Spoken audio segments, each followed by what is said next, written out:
Hello, and welcome back to the Awakening Philosophy podcast. My name is Jed. Thank you for joining me. We are almost at the end of the dialogue, and what a dialogue it has been. What has it given us? Well, one thing we can do is, and that we have been doing, is create a mega analogy. We've been demonstrating the fundamental dynamics of what blocks human development, and we can understand as the root cause of human problems, a functioning to and an allegiance to belief as a way of apprehending the world, thinking about the world, feeling about the world, and functioning in relation to the world and our goals, as well as the other kind of cognitive function we can think, see, feel, and act through that has the ability to solve our problems and reach our highest goals. Understanding. Wow!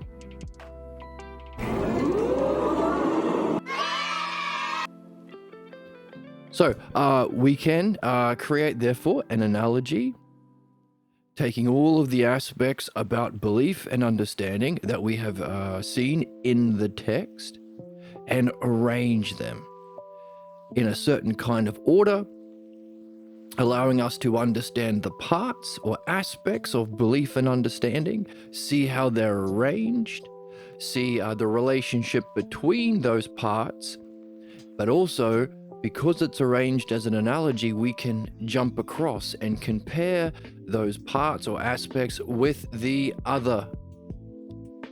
So, for example, if we see how belief functions, we have a way of structuring it so that we can jump across and see how understanding functions.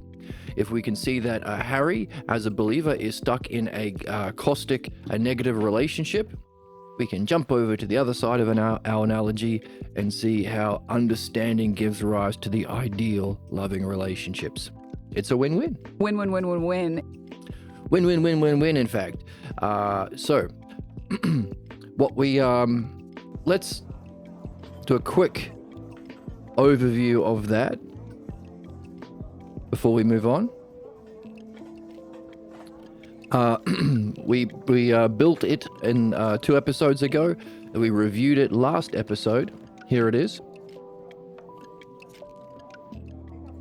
As the root and nature of human problems is to, that's what our analogy gives you, is to the nature and cause of human excellence, our purpose and higher goals. So 2 is belief to understanding. There we go. Belief functions through interpretation as understanding functions through critical thinking. So here we see there are actually 3 terms that we can fill out. The greater, understanding, lesser, and the principle. So belief would be this line would be the cognitive function. You can fill in this one here. How the cognitive function functions would be the next line. So that's for you to do. I've given you one. All the way down here we see how the principle of personal development. Belief keeps you stuck, entrenched, stagnant within the human sickness, belief, while being opposed to human development. While understanding involves becoming pregnant, to use the analogy, with a question, to the point where the question has you. You carry this question and you may not be able to answer it yet, but you can't let it go. You can therefore nurture and develop this question. What kind of question? A meaningful question about problems.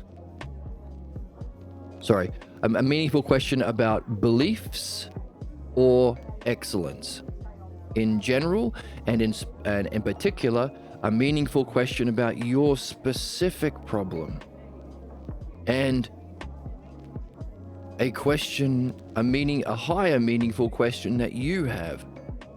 So about the general and the specific, your insight. What do you want to know? Do you want to know what this is all made of? Why you're here? Why you were born at this part of time? What happens when you die? What is justice? What is beauty? What is love? Any of these things really grab you as we read the text that we read and reflect in the way that we do? Has any of these questions really stuck to your soul?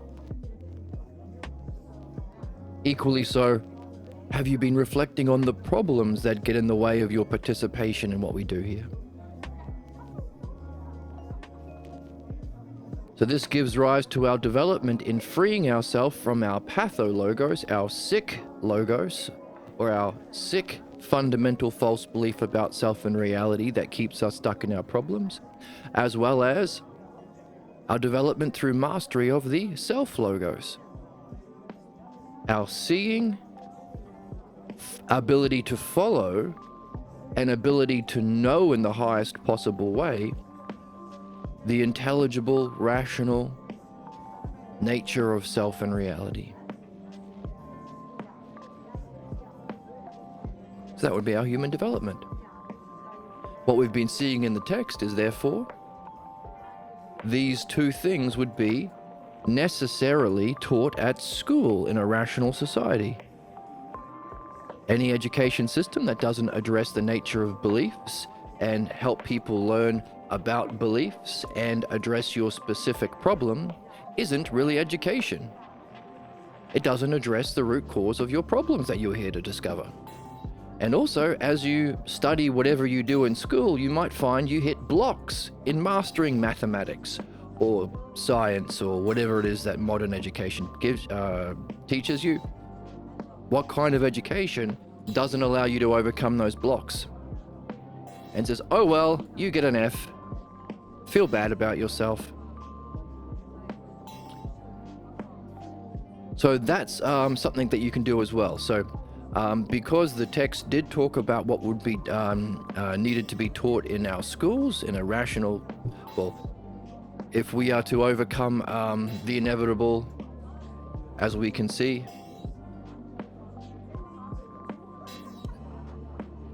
human extinction and planetary destruction that will happen if we do not address this side belief. If we are to do this, we would have to, therefore, teach these in school.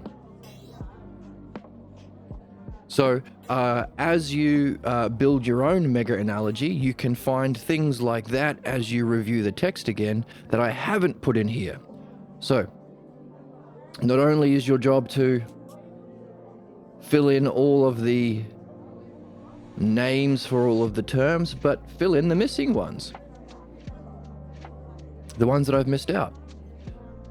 You might notice that, for example, the text talked about teaching about belief, about how to understand and remove our beliefs in school.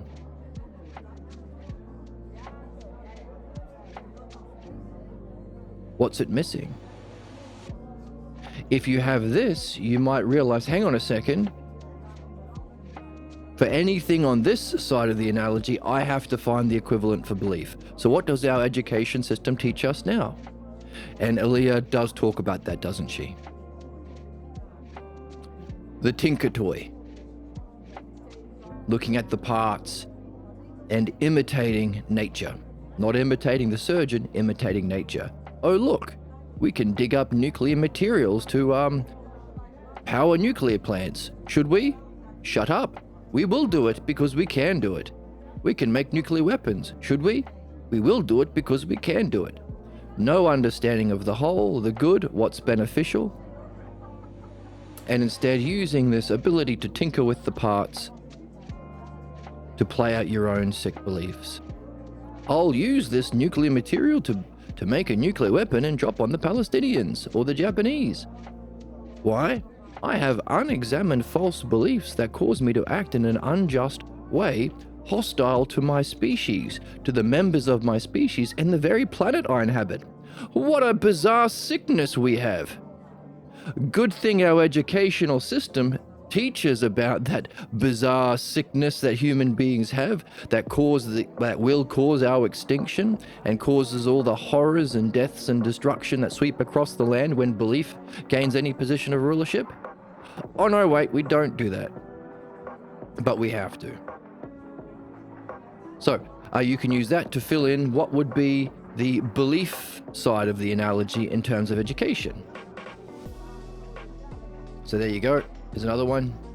You'd put over here education, and you'd have to unpack what Elia talks about here, and then you'd have to for the belief is to understanding what Joseph talks about in learning about how to uncover and solve our beliefs. But also we recognize that it's not just there are two aspects to the question. So whatever we see about beliefs and how we remove these problems, we also have the higher one. So what we apply to the pathologos, we apply to the self-logos. That's the human game. We have two things to do. Remove the pretender to the throne, the false beliefs and images that we attach to and identify with about self and reality. And reality, we recognize, has the aspects: excellence, beauty, justice, all of these things, goodness, that motivate the human soul. Get that pretender off the throne, that's the pathologos, and use that freedom to continue to develop a mastery of what should go there. That's the development of the self-logos through the dialectic. So that's the mega analogy. There's enough for you to work with there. Hooray for you. And if you do it, I hope you have fun. The more holes, the better. And the more holes, the better, says Emma. Off the perky, call me Kirky. And if you agree with her, then you might be off the perky, and we will call you Kirky. So that brings us to what we covered yesterday. Analogy allows us to bring together the parts of the text and see how those parts are ordered, and also see the relationships of those parts within the set. So how do the different aspects of belief relate to each other? And across the set, how do they relate to the equivalence in understanding, or the equivalence in the named principle?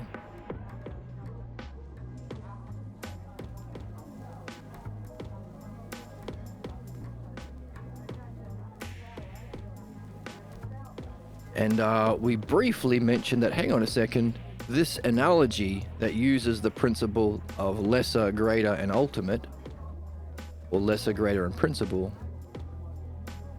is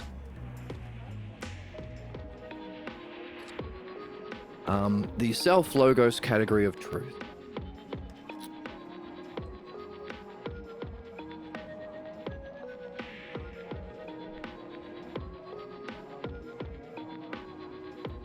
So these are the, so we've got three kinds of categories within the self-logos.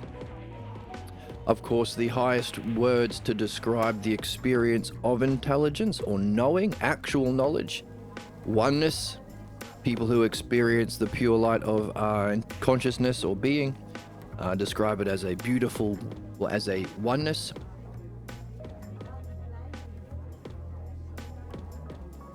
And of course, you can break that down. It was a great whole where there were no parts left out. It was completely unlimited in all directions, but it was completely bound as a oneness or limited. So all of the words that describe that quality of mind or being, which is of course the enlightenment experience, because it's the experience of reality or mind. By the way, this is transpersonal. Everything that we do in philosophy is transpersonal, whereas belief is personal. I believe that women are less than men, says an incel or a MAGA or a Nazi. Is that true? Nope. It just seems true. And that I only think that has any validity if I believe the principle of the book. the catchphrase that everything is relative to interpretation. And really all we can say is, it seems true to me. So the oneness aspect of it. Also, you experience? It's the most beautiful thing I experience. So these are all things that you can, the words or intellectual distinctions you can make about the experience afterwards. So while modern science uses evidence and reason, the problem with modern science, it ignores this evidence. Because this is mind. You're not allowed to talk about mind in modern education because mind is where you have meaning. And there is that law that we saw in the text. Our educational system is so ignorant and is not addressing human problems and is just training scientists to race towards our extinction because of the separation of state and meaning.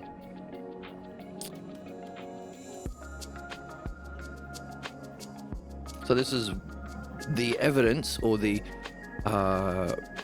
highest insights and experiences of self and reality that are ignored. So we don't want to do that because that's stupid. And if you want to do that, we'll say to you, Calm your fucking tits. you should calm your tits. Please end kink shaming on your show. But we're not kink shaming you for tits. The dumbest amongst What? us are like public intellectuals. It's great. Exactly. That's well said, R.M. Brown. The dumbest amongst us are the intellectuals in our current educational system and society, which is fucked. But there you go. But we are learning what we need to do better. The right thing. So, beauty. Oh, everything was perfectly ordered the way. Justice. It was the most real, reality. The most real thing I've ever experienced. Reality. So these are all the goodnesses that drive us to desire this. So we can have a different category of monads. Monad is a fancy word for a single term, whereas this is a duad for understanding. Finally, the triad. In that experience, you can reflect and hang on a second, that was a greater experience of truth than my everyday world of appearances. Hey, have you ever had a dream? Did the dream seem real for as long as you were in the dream? And then when you wake up, you realize, hang on a second, that was a lesser imitation.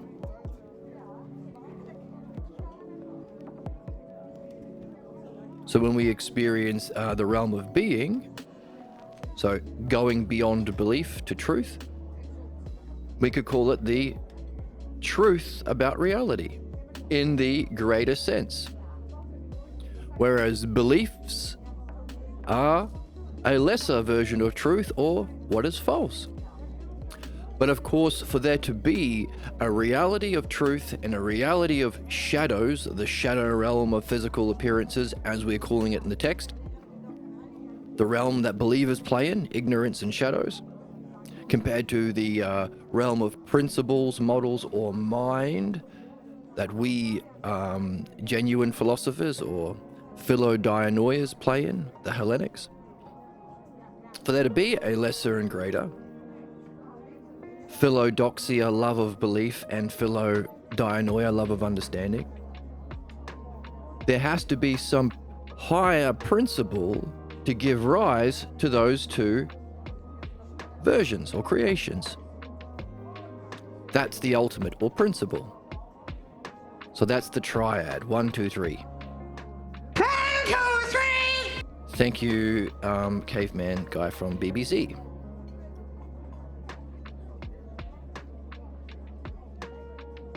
So these are key because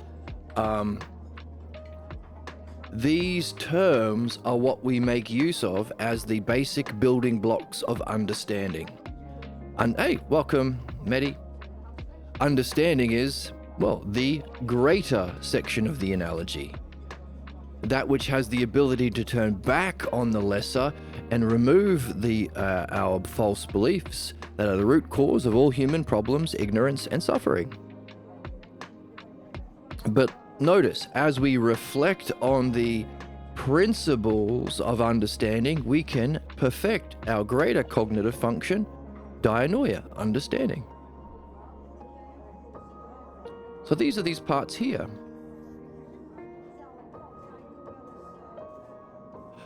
The other thing while beliefs are personal, understanding is transpersonal, but you know what else is transpersonal?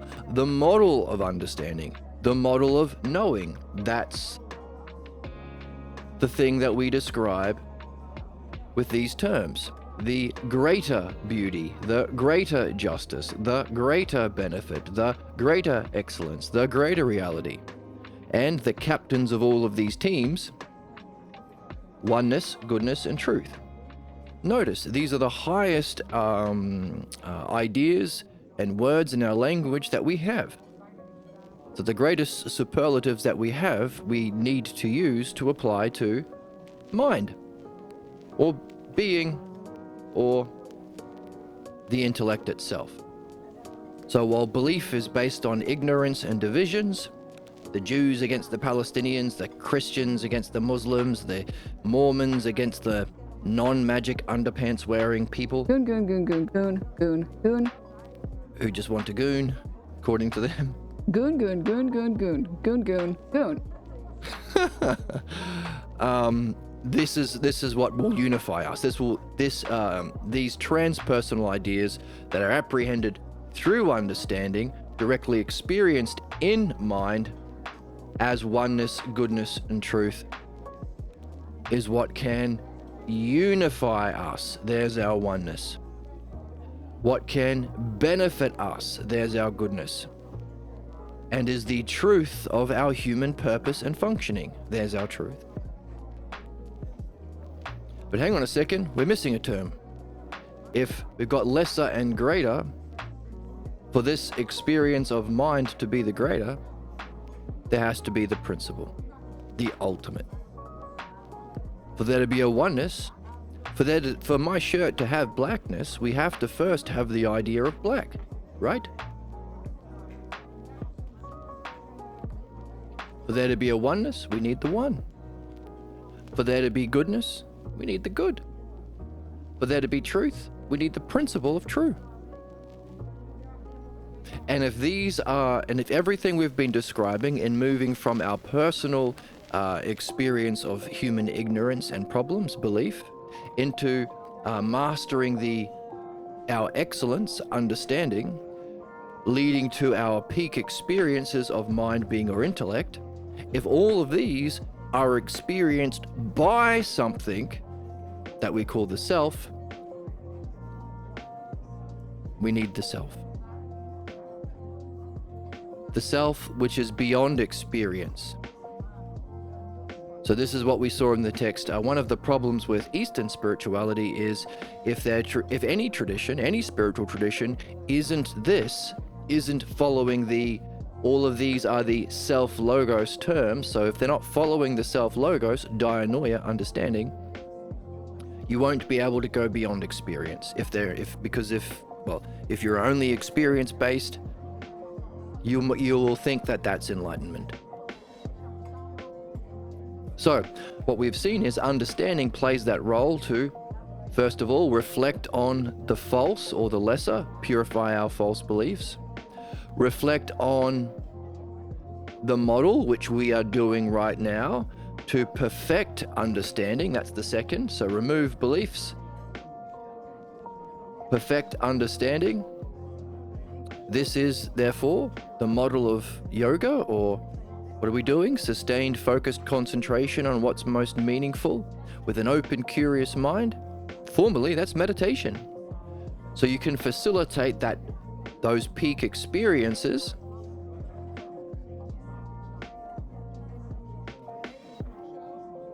So the perfection of understanding also leads to the having of peak experiences. You can use this understanding to reflect on those peak experiences, to have them longer. in more depth, more often, and with more profundity.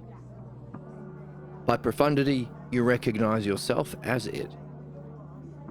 And finally, you can use understanding to reflect on that peak experience that you have been experiencing in greater depth and realize it too must have a cause. So what? So we can see where we get the model of analogy. Lesser, greater, ultimate. As the lesser belief is to the greater understanding in each of the principles or categories.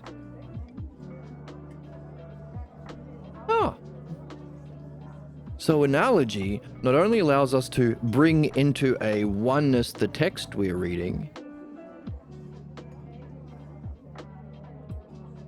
we're making use of one of the three primary categories of ideas. Eidos, aspects of intelligence. Isn't that neat?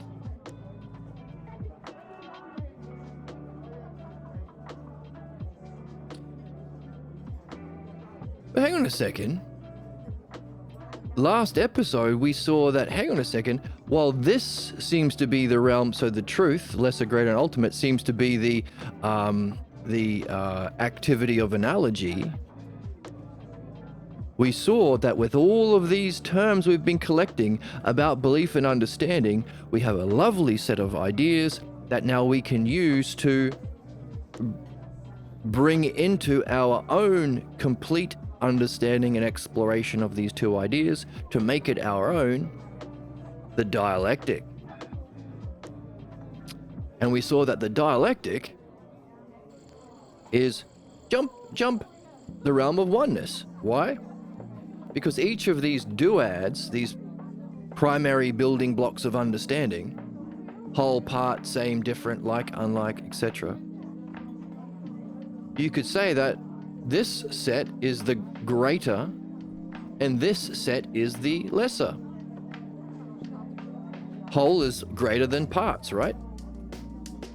But also you can say, hang on a second, a whole is a kind of oneness. Parts is a kind of manyness. So you can say one and many are two primary ideas, but even beyond one and many, for there to be one and many, you have to first recognize self and other. If the first term, as we see up here, is the one self, for there to be a manyness, there has to be self and other. For you to have the one self and two things which can therefore be a manyness. So in the basketball team of the duads, under the captain of oneness and the coach of the one, self and other are the primary terms. And yesterday we saw, or last episode we saw, that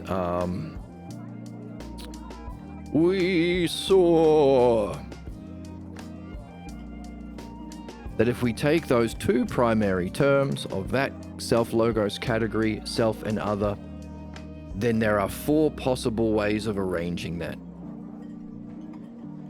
The self, in terms of rubbing two things together. The self in relation to itself, self in relation to other to other, and other back to self. Self in relation to the self is another way of saying, hey, the self or the subject you're exploring, what is it itself? So for us, we want to take each of these, the lesser and the greater of our analogy, and do a dialectic on belief. That's the meditation. That's your understanding. That's the highest human activity that we're here to engage in, the activity of the logos, the power of the logos. And we've got a whole bunch of terms we can use. Hooray! So you would want to talk about, hey, what is belief itself? Definition. Self in relation to itself. How does it function? So go through that mega analogy and find all the terms that to do with how it functions. Demonstration. Hey, that functioning you've described, how does it affect different areas, divisions, politics, spirituality and religion, society through capitalism, relationships, education,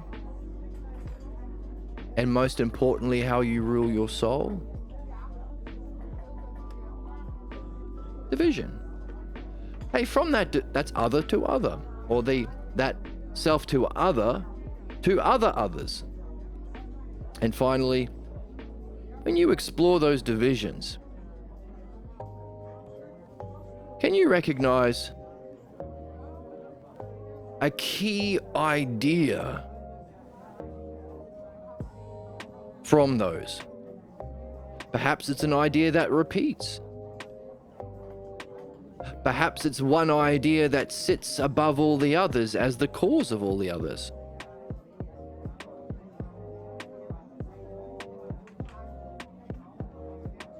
Perhaps it's the most important one, the most primary idea. Or perhaps it's just something significant that you haven't seen before, because this is for you. You're doing it. It's your insight. You're giving rise to your understanding and insight. So that key idea or repeating idea or causal idea or significant idea that, that you pull out from your divisions, that's the other of synthesis. And my board is frozen, so I will do a sound drop. I have a sickness for the thickness. And I'll do a zoom. Can I do my plugs now? I'm trying to do comedy.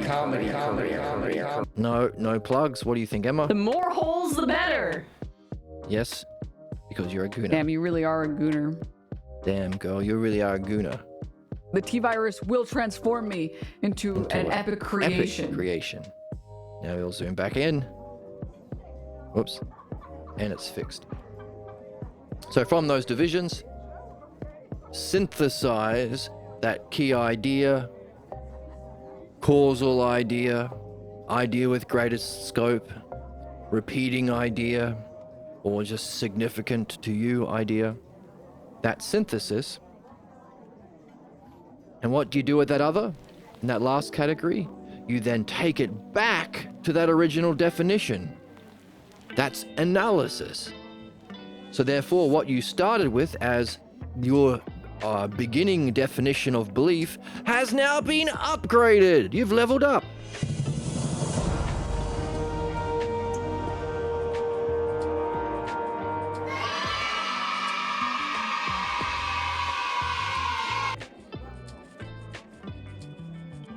You've got a higher definition. You've seen this definition in a new light. What's that called? Well, you've gone through the process of reasoning. That's the self-logos, and you are returning back to the origin. That's ousia. Oh my goodness, we're making use of the two things that we have access to as intelligent beings: ousia and logos. So in the video game of being a human, we have an X button and a Y button on our gamepad. Those are the two buttons we can press. We have the ability to logos, reason, in conversation, dialogue. That's what we do here. And we have the ability to reflect on ourselves, on our understanding, on our cognition, on our mind, on ourselves, on reality, on all of those non-physical ideas that are causal, all of those selfers. We never see beauty, we only see it as an adjective in the physical world, but we can reflect on it as a noun. All of these things are what make us more evolved. So any intelligent being who has reached our stage of development, not just humans, in any galaxy, in any multiverse, in any dimension, in any time, or any incarnation you find yourself in, that has evolved to this level of intelligence, has the ability to participate in its true purpose, the reason for evolution or creation or life, to evolve to the capacity for self-reflection, ousia, with logos language, so that you can use that reason to participate in the intelligible, rational nature of reality, and use that to reflect on yourself. To go from the physical world of adjectives, appearances, shadows, beliefs, opinions, it's all relative, to leave that world of ignorance and reflect on your own consciousness, which is transpersonal, out of time. And of course, the self, which is beyond time. Fulfilling our purpose, or the purpose of self, to create other. One and many, whole and part, same and difference. Expressed in those realms of self as the ultimate, greater in mind and lesser in the physical. So we are fulfilling not only the human purpose, but the purpose of all intelligent life, but also the purpose of life itself. And all we have is 2 buttons. How simple! Isn't that neat? We don't have to do crazy rocket science or master complex calculus. I mean, you can. So long as you are looking for the intelligible patterns within any field that you are interested in, to see how the logos is reflected in that. And you don't become like a scientist who makes nukes because you can and kills innocent people because of capitalism and profit and who cares. Make sure that whatever you're studying, you're doing it with an eye on this. Recognizing that whatever specific field, it's an adjective or an expression of the self logos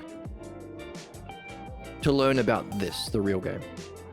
So, therefore, meaning of life, all life, and a kind of education or learning and training into our soul to think this way, to seek this kind of activity, to share this with your friends, to tune into this podcast.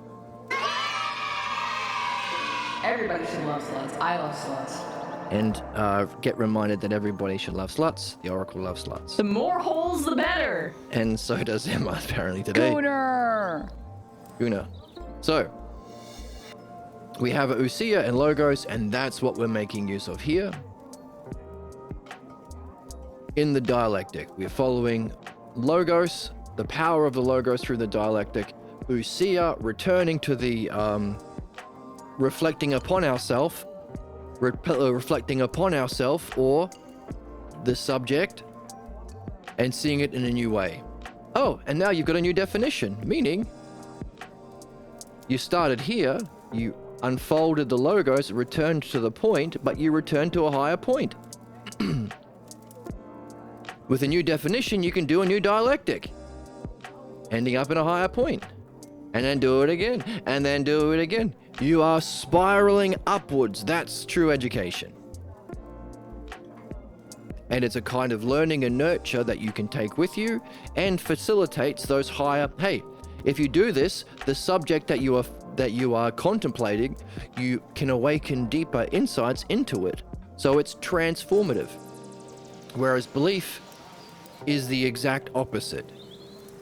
The human savage, primitive, disgusting human ignorance of belief fights against that because belief doesn't change. You're born a Christian, you will kill for Christianity, and you will die a Christian.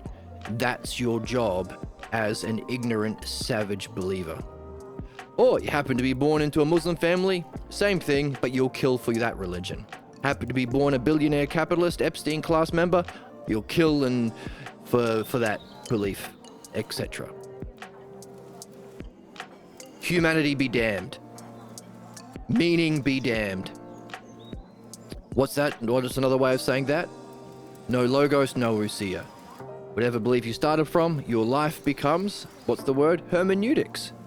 How can you defend those stupid ass ancient beliefs that you inherited through your family by justifying them? Telling stories that save the beliefs. By telling stories that link those old beliefs with your own personal beliefs.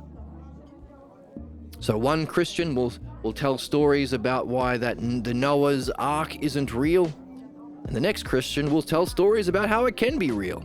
The next Christian will say that, well, we know that women aren't less than men. They're not cattle, even though the Bible says so. So here's a story to save that part of the Bible.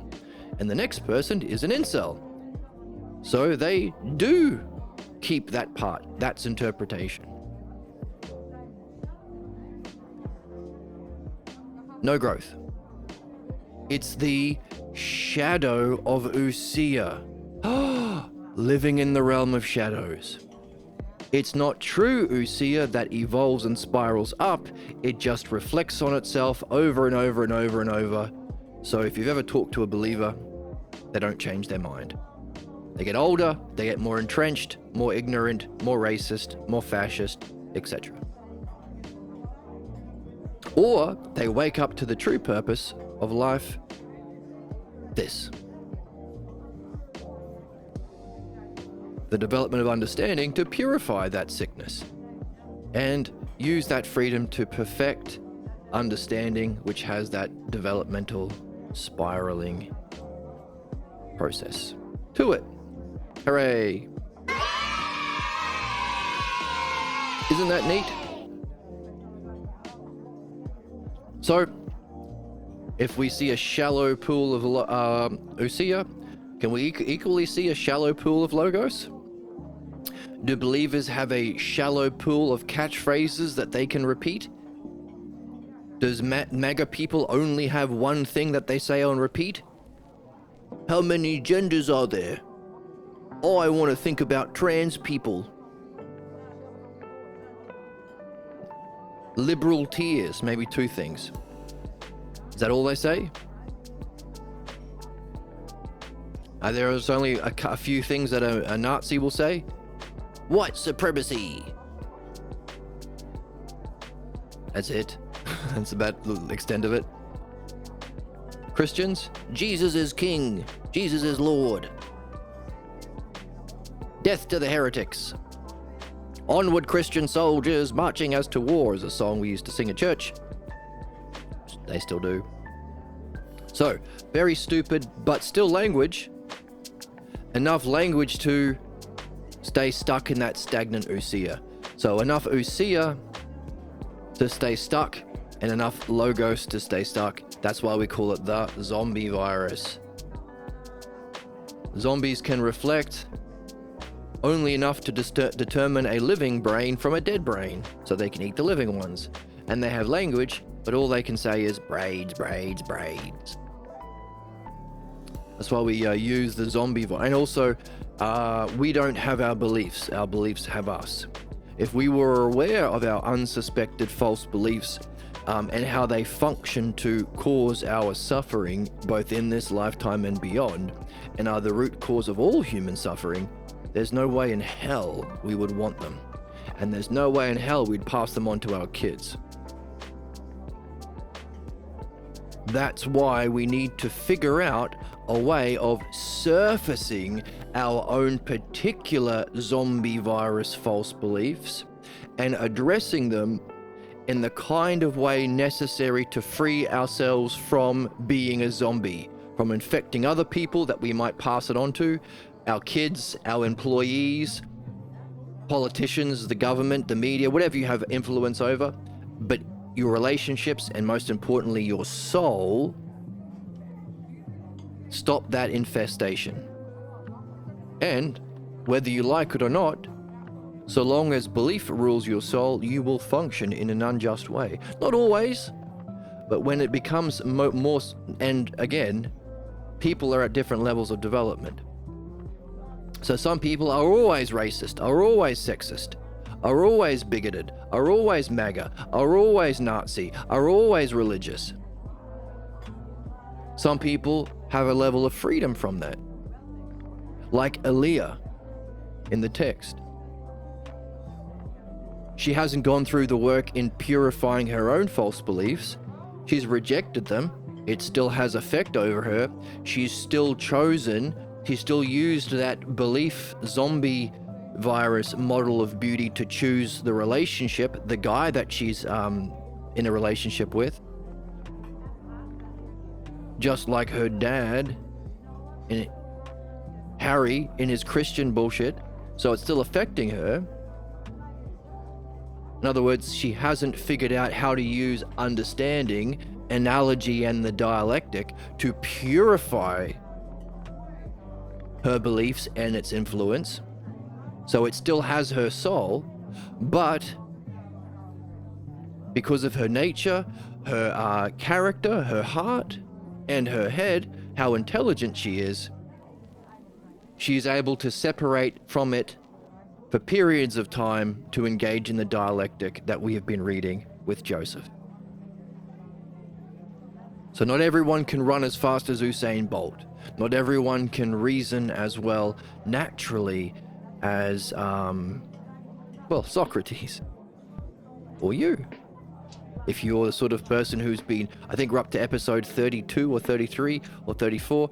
If you're the sort of person who's gone through all of these, then, well, you're in rarefied air. That's true. I would like it if more people were interested in it, but that's not where we are at our stage of evolution. But it's because of that we can really appreciate and cherish the sorts of people who have a love of understanding, like Aaliyah, and the courage and character to seek understanding and learn something new, which can be scary, especially since the first 18 years of our life, we've been taught over and over and over with various different scenes and games and scams that were played on us when we were 1, 2, 3, 4, 5, 6 years old especially, and further entrenched because we allowed children to be raised in a fucking prison, in a box where parents can pretend to be experts about things they know nothing about. They can play king priest of the house. And as a 3-year-old or a 4-year-old, where you completely depend on these people, challenging Christianity in a house where Christianity is their whole identity could mean your death. That's the stupidity that we allow children to be raised in our society currently. Hey, why not? Dad's being a Christian asshole, go down the street, hang out with uncle, hang out with some other family. Hey, some philosophers are hanging out over there, maybe that's more suited to me. Why do I have to be trapped under the tyranny of the ignorance of this dude and that woman?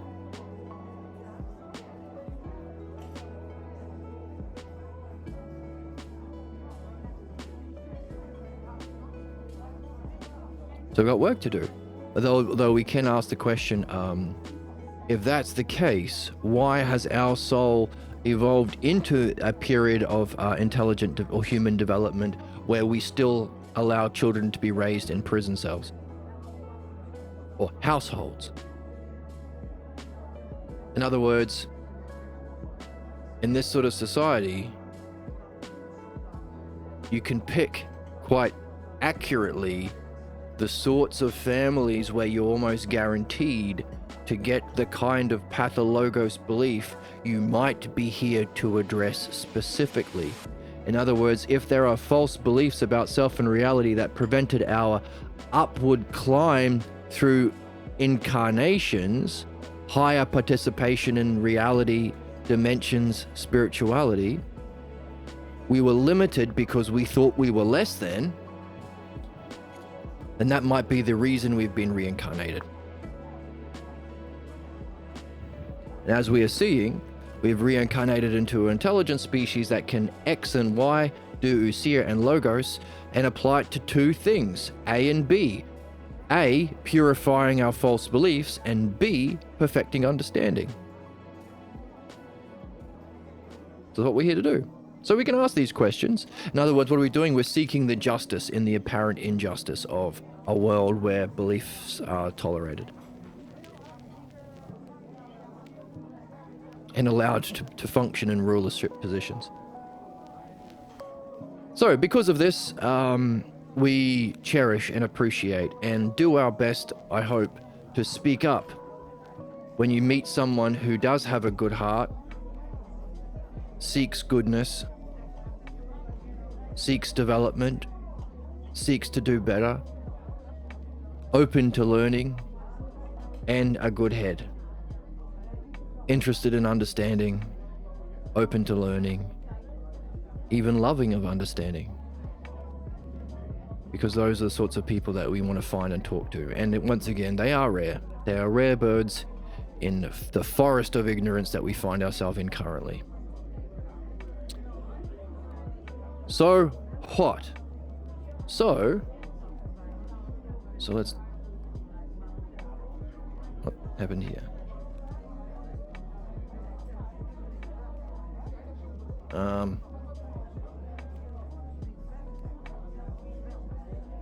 Okay, we're good. Just wanted to get rid of all of my drawings to get rid of that dot. So hold for a second, I need to turn on my fan. So, yes, find people like that to talk to as we undo our own zombie virus. So a shallow X and Y, a shallow pool of Usia and Logos that define our problem. So, that's the dialectic. Analogy makes use of the truth set of self-logos. Dialectic makes use of the oneness by using self and other to explore the logos, returning to the original definition with a more evolved level of Usia or insight into the topic. Hooray!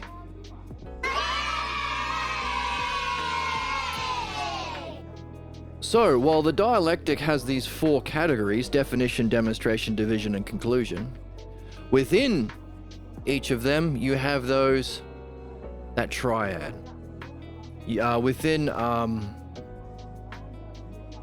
So let's use the ones that we are using right now. So belief. When you are talking about, let's use understanding. When you're defining understanding itself, not how it functions, that's demonstration, but just what is understanding itself.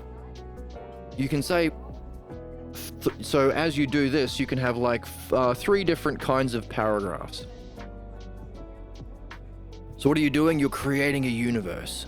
You're hypothesizing. Notice, understanding isn't the direct experience where you confirm your understanding. It's a hypothesis. It's an if. If understanding exists or is, in other words, it's one of the transpersonal aspects of reality that's always true and universal. What can you say that's true about it in terms of its definition? What's false? And what's something that's both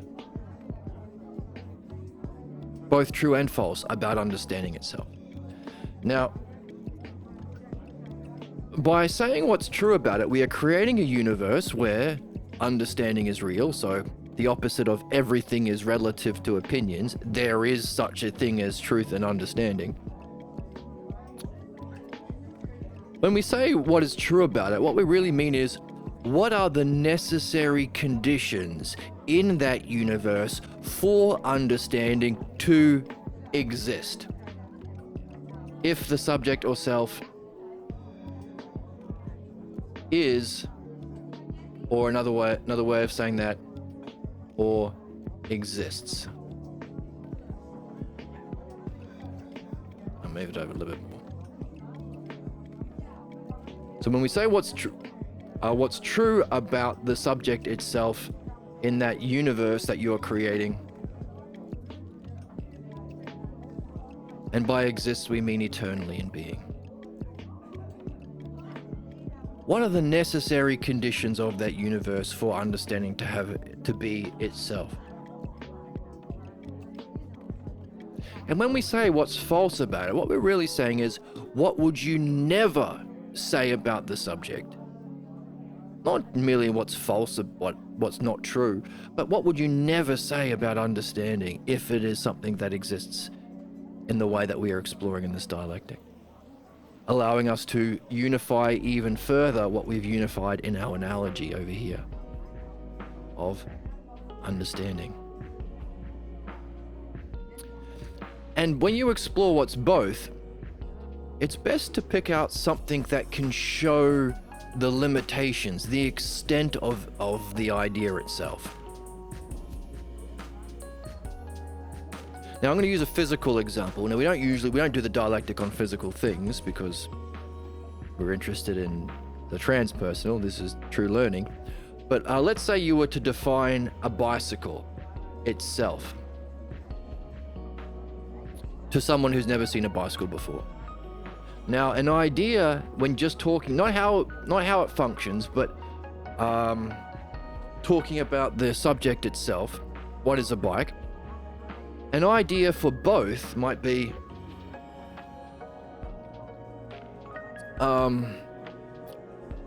what's both true and not true about a bike? It is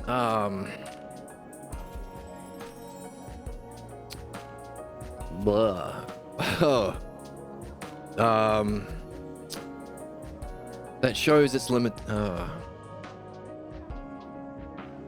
It is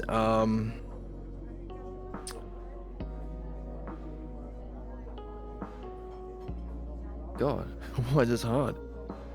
So what's true about it? Wheels, handlebars, but also the necessary well, we're not doing the higher level, but yeah, has wheels, has handlebars. What won't you say about it? It's autonomous, because you have to pedal. Oh, you have to pedal it.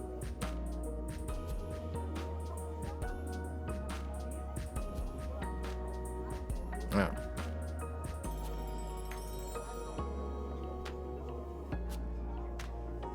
Okay, how about that? Self-propelled. It is oh.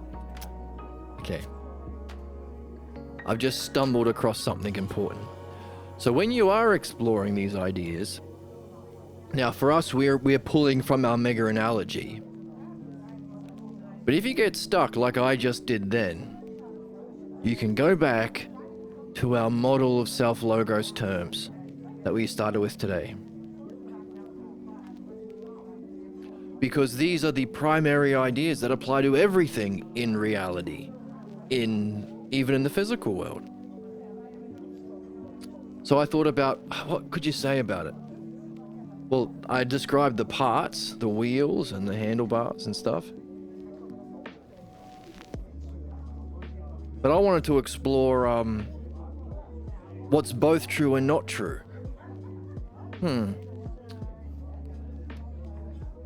Oh, here's one. Same and different. What's it the same as, but also different from? Oh, it's a moto vehicle, I guess. But it's different because it's not powered by a motor. It's self-propelled. So it's a mode of transportation, but not one's allowed to ride on the roads. So when someone who's never heard of a bike before, and you're explaining what it is, you might talk about its parts and what's true about its parts, and it as a whole itself. But then you'll say, hey, by the way, it's a mode of transportation. Oh, like cars? Yes and no. It is a mode of transportation like cars, but it's not allowed on the roads, and it doesn't go as fast. So you might use that idea. So that's an example. The other one I was thinking of is motion and rest. In relation to what we're talking about, the definition. So in terms of itself, it's self-propelled. There's motion. Now that's both true and not true. The bike is self-propelled, but only when you're on the bike and pedaling it. So it has self-motion, but this category of both shows its limitation. So rest and motion, limit and unlimit. Notice the dialectic allows us to draw from these primary ideas to explore these ideas. Or the true, what exists eternally that we want to understand and apprehend directly. So you can use this as a launching pad. It's self-motion. Both is and isn't. That's a good one. I like that one actually.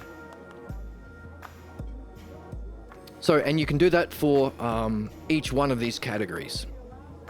What's true of it, or even better, what are the necessary conditions in that universe for it to be itself, for it to function, for it to have those divisions, or in the conclusion, what's false about it, or even better, what would you never say about it, and what's both? And even better, a kind of both that points to a meaningful expression of its limitations. So if you were describing a bike to someone who's going to purchase a bike, that one of, it's a motor vehicle, but you can't ride it on the roads. You have to be on the footpath or in the bike lane. That would be a meaningful limitation that you want to talk about.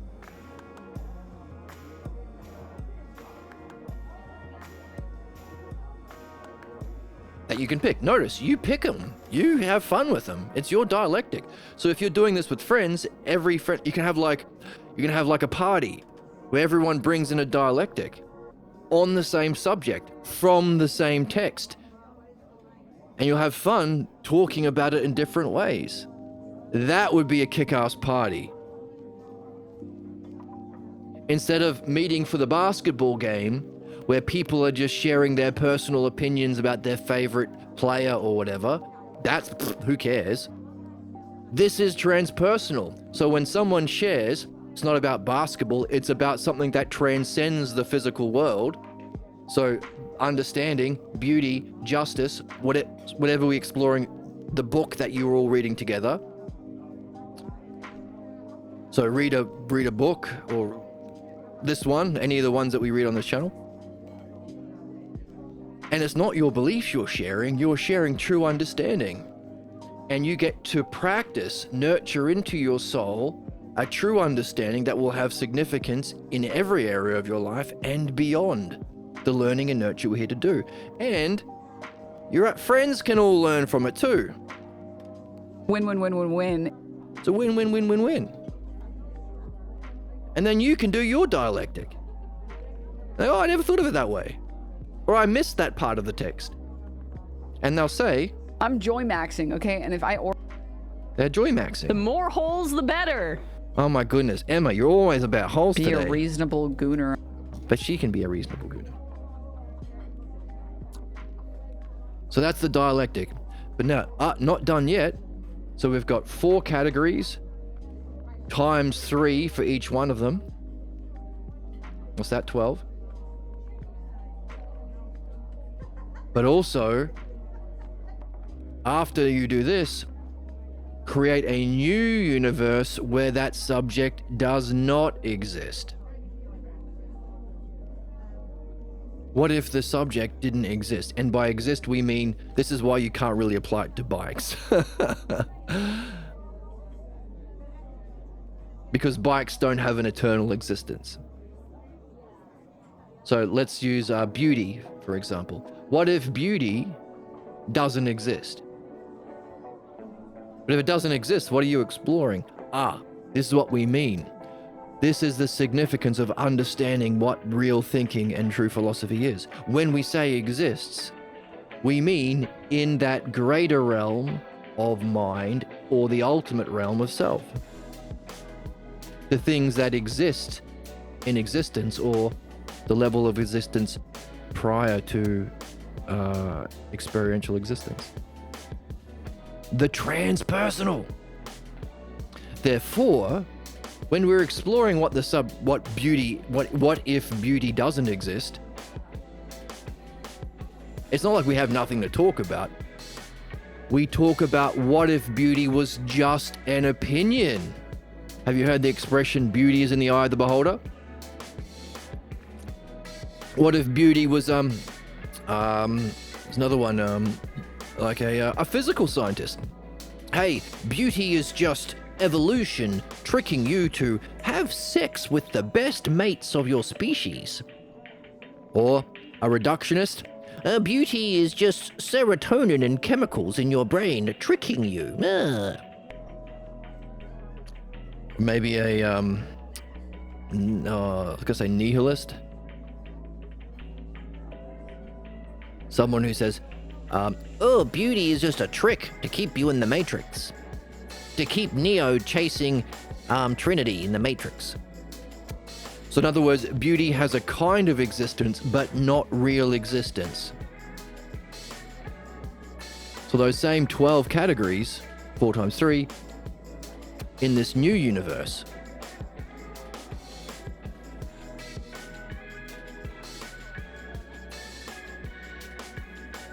Hang on a second.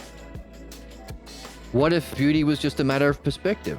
What if beauty was just a personal belief? What if beauty was just a matter of opinion? And aren't we all entitled to our opinions? And if it's Hitler's opinion that it's beautiful to murder people, if it's a capitalist opinion that it's beautiful to poison all of the people to make profit, if it's a etc., then that's what's beautiful or just. Shadow. What if it's just a shadow? What if it's just an appearance? Hey, capitalists, it's just giving the appearance of beauty. That's how you scam people, so you can exploit them for profit. What if it's just an imitation? Hey, Trump imitating what it means to be a president. Surely that's still legitimate. Hang on a second. Perspective, belief, opinion, shadow, appearance, imitation. All of the things that we have been exploring in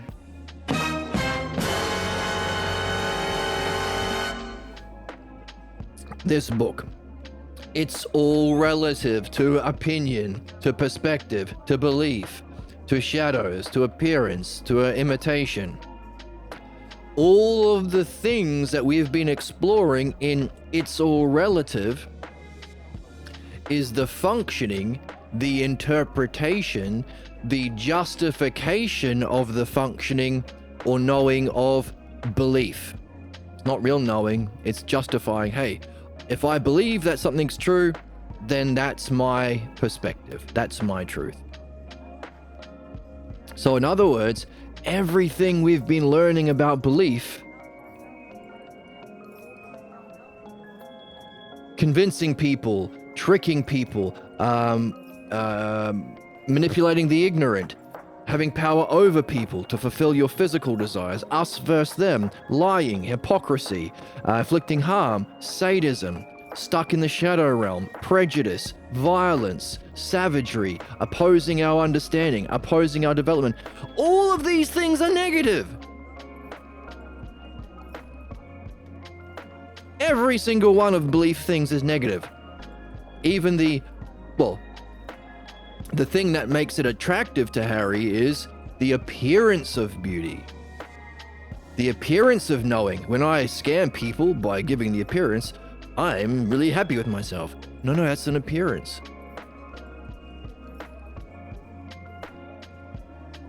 In other words, while it only does harm and is only negative, we see its role within the development of understanding itself.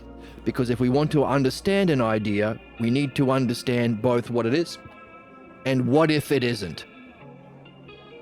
If we are here to learn about the nature of self and reality or mind, which is self and other, oneness, there's a manyness, self-experiencing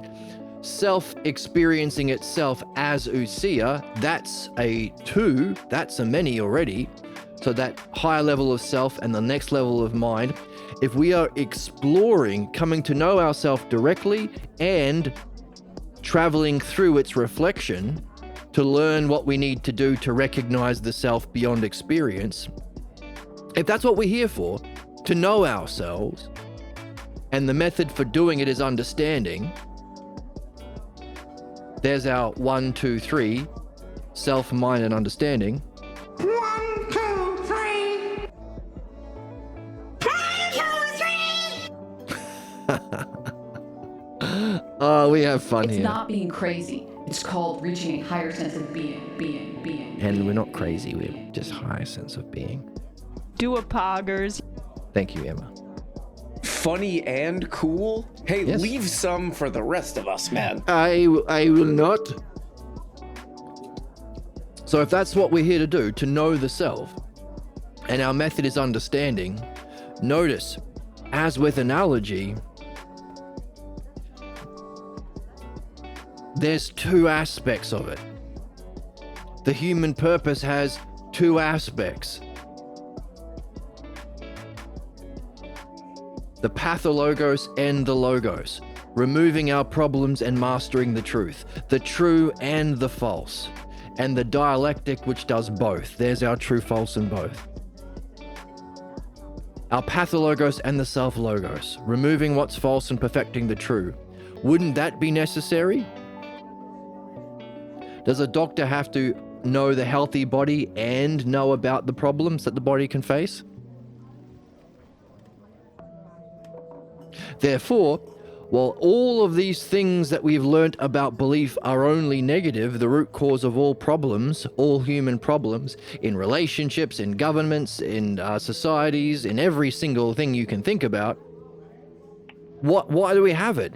Do we live in a cruel universe? Is it sadistic to give us this thing that's only bad? If it's teaching us about the self by reflecting what it's not, which is analogy as well, right? Giving us the lesser, but also giving us the thing to draw from to complete the dialectic of understanding, we can see its purpose. In other words, human ignorance, which is the cause of all human suffering and injustice, has its purpose to teach us understanding that we can take with us, the kind of learning and nurture we can take with us beyond our physical reincarnation. We're not supposed to become loyal to it. That's the savage nature of humanity currently. We're supposed to reflect on it in this category. What if beauty was just an appearance? All of the problems you faced in your life, all of the problems Aaliyah has so long as she thinks her father's beautiful, attracted to someone like him. In other words, some people say, well, I don't want to leave this physical world of appearances. I don't want to reincarnate to a higher level of existence. I like my appearances. I like the shadow realm. Until they learn to reflect on all of these things that happen as a result of if the subject is not. So we end up with an understanding, a complete, full understanding of that subject only when we talk about whether it is and whether it's not. And what it's not is that realm of it's all relative, everything we've been learning about belief.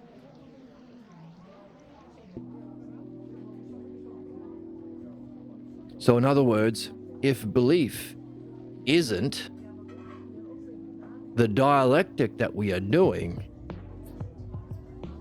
to bring together this mega analogy, maybe just one.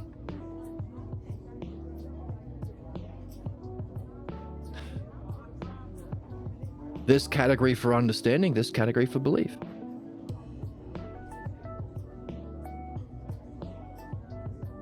Now you could say, well, actually, I want to do two, because technically, belief as a cognitive function exists. In other words, can you imagine a different life species developing ousia and logos to the point where the appearance or imitation they can take for knowing or beauty or truth? In other words, there are conditions in the universe for belief as a cognitive function to exist. So you can technically do a dialectic on belief and a dialectic on understanding. Or you could find a way of saying, what if learning is? Or what if education is? Or what if development is? Or what if meaning is? And have understanding in this category and have belief in this category. There's a couple of ways of going about it. So this is how we make use of ousia and logos, the X and Y buttons we have on the gamepad of being a human being, to tap them together to fulfill our purpose by perfecting our understanding, which makes use of the primary ideas of understanding self and other.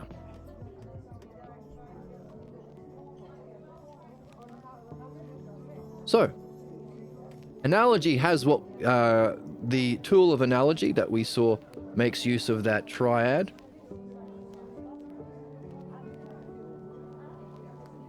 It uses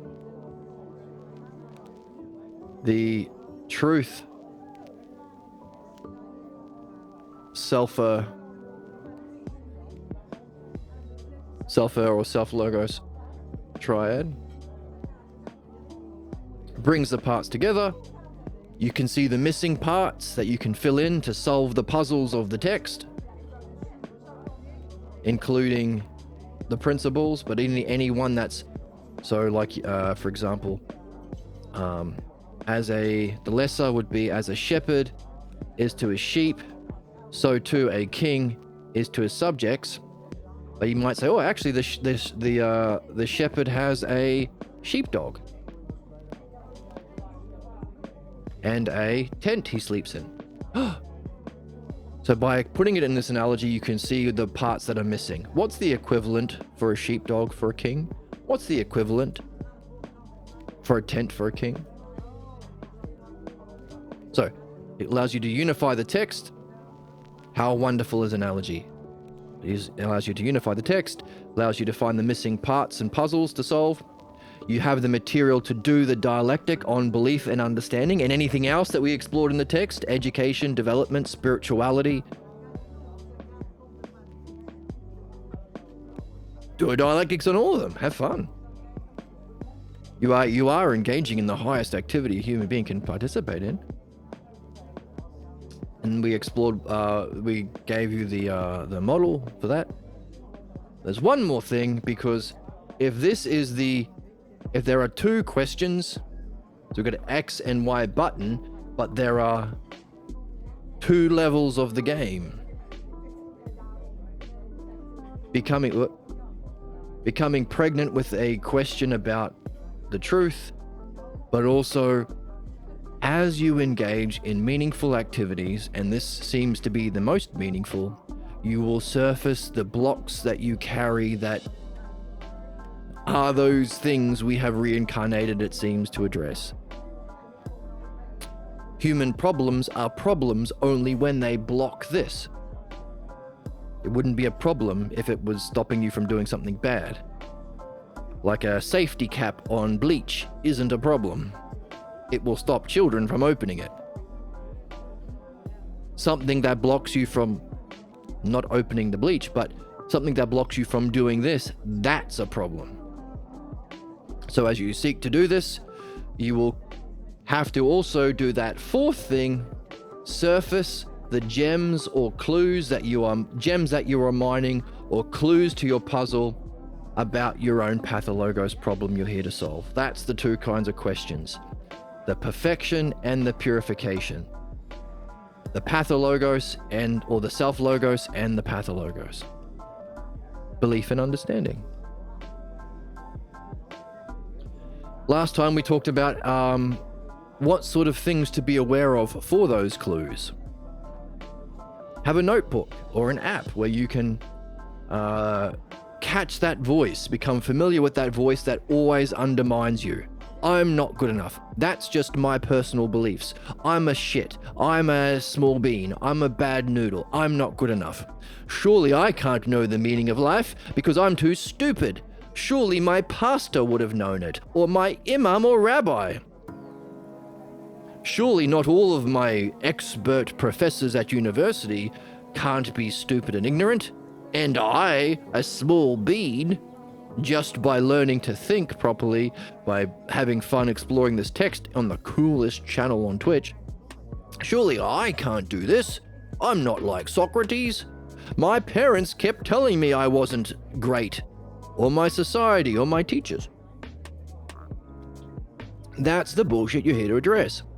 It's garbage, because not one of those people have the expertise about yourself, about mind and reality, and about your ability to participate in understanding, 1, 2, 3, 1, 2, 3. to have the qualification and expertise to be able to talk in any way about yourself. They don't know shit about you because they don't know shit about the self. So anyone, other than maybe your dream master or Socrates, who starts telling you about the self, bullshit. Where did you learn? Oh, you didn't? You haven't read? You haven't mastered analogy and practiced the dialectics and had fun reading it? You must be imitating the same garbage from your parents. Who do they learn it from? Oh, their grandparents. And they're all the way back to cavemen who talked like this. 1, 2, 3. Like that. So that's what we've been learning about. And all of these negative voices about the self, about the nature of mind and reality, or about your ability to participate in this understanding, by definition, you should not listen to. If you listen to them, then you'll be listening to belief. And as we've seen in this mega analogy, if you listen to believers, it will only and always do harm and cause suffering. It's only imitation, ignorance, and fucking scams. Don't be scammed by that voice that undermines your self, mind, and understanding. You can see now what happens if you do. In principle. And what you can do as you look out for those thoughts, words, voices, states of mind, and all of those undermining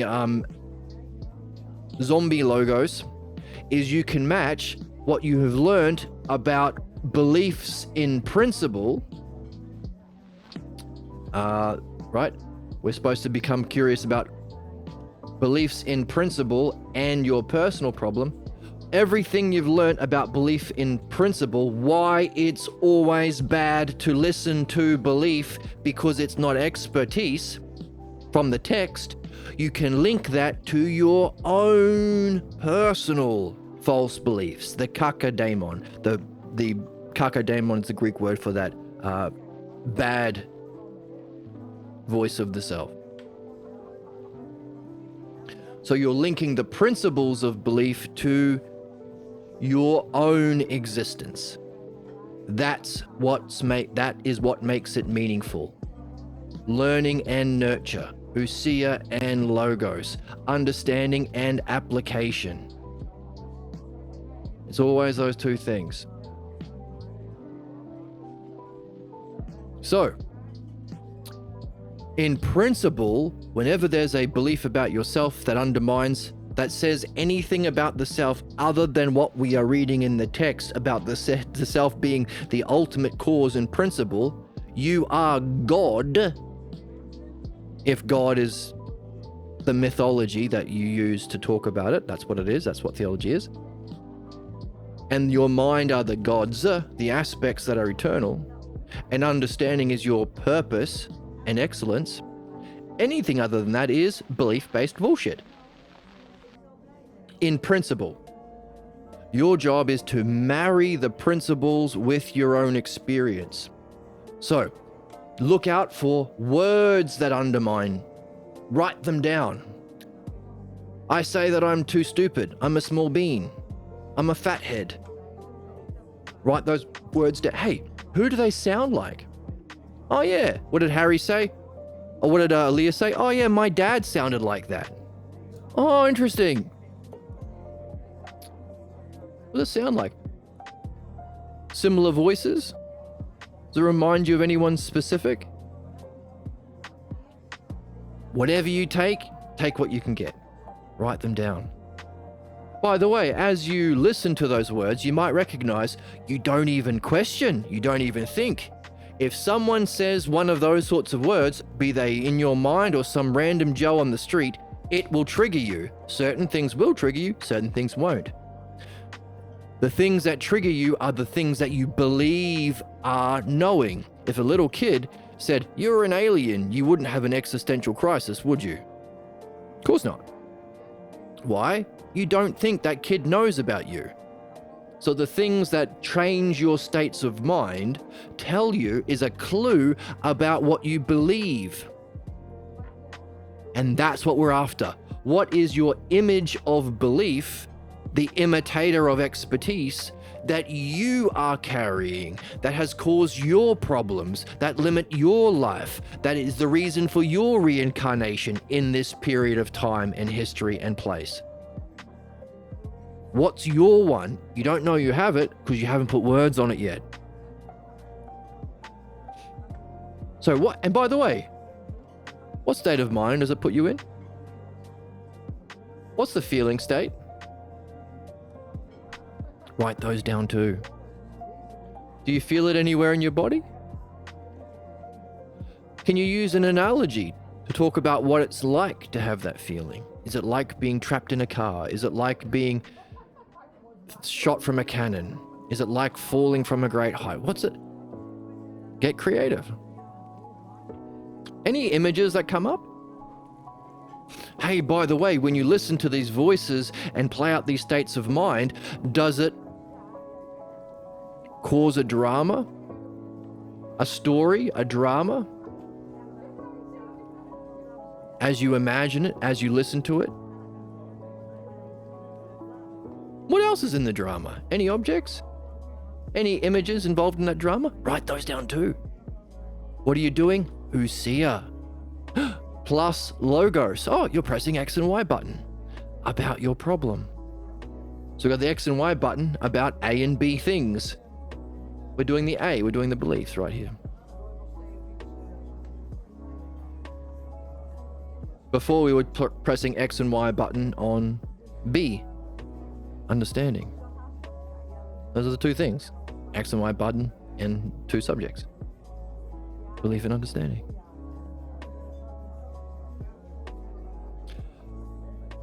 Are there any key phrases in that drama? Or that story? Or that little myth that plays out? Any key terms? Catchphrases? Key phrases or key terms?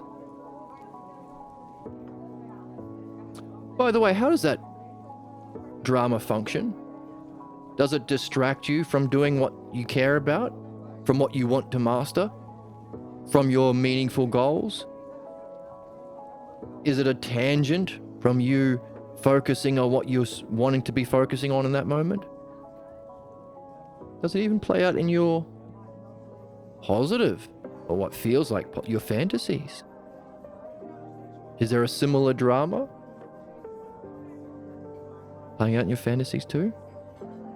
So these are the things you can be on a lookout for as you, and by the way, you do both at the same time. As you press X and Y button, the two buttons we have in the video game of being a human being, on On B, understanding, you will also have to press X and Y button, which is self-reflection, Usia, with words, writing it down on A. You have to save the princess and crush the turds in Mario Brothers. Stomp them turds, perchance.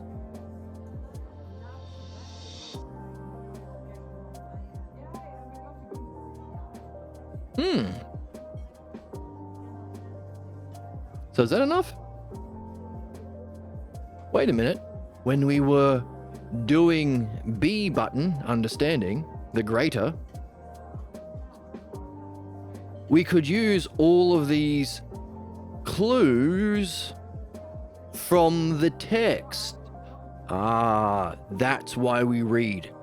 Otherwise, you'll just be vomiting out your own opinions that you've already been carrying and trying to tell a story with that. Finger painting on your spew. Oh, yuck. Come on. That's weird that you think that. That's weird that I chose that analogy. You've been a bad little girl and you're getting a vigorous spanking right now? Hey, that wasn't a... That's too... Come on, Emma. Dead-eyed, and I don't use this kind of terminology lightly, dimwits. Hey, I'm not a dimwit. So that's the problem with belief. That's why we read. We don't want to just spew out the same vomit that we vomit out our own opinions and then finger paint in that. It's from the text. So we started with these terms or clues from the analogy that we've been developing and then arranged it within the structure of understanding itself. The movement from the analogies or the terms to the structure of the whole.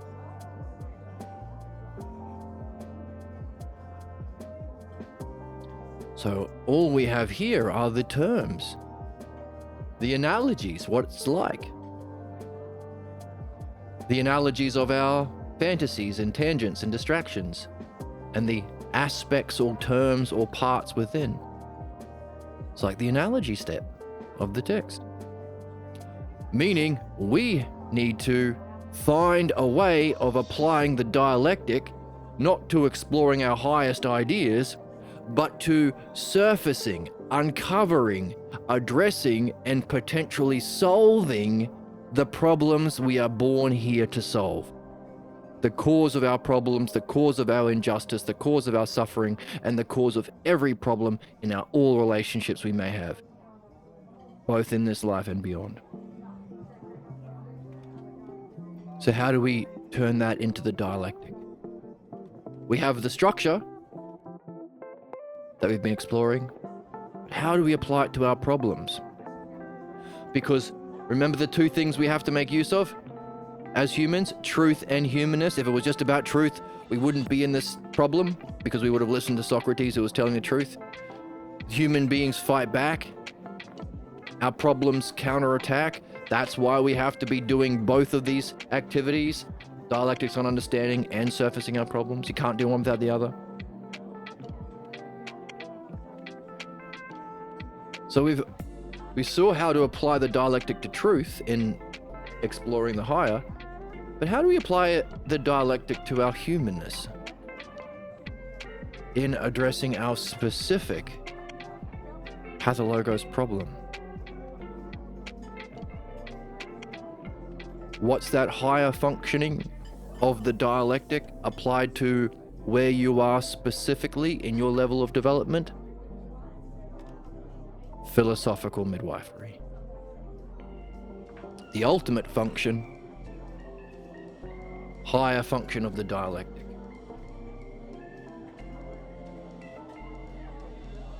So that's the analogy to dialectic. And over here we have the question, philosophical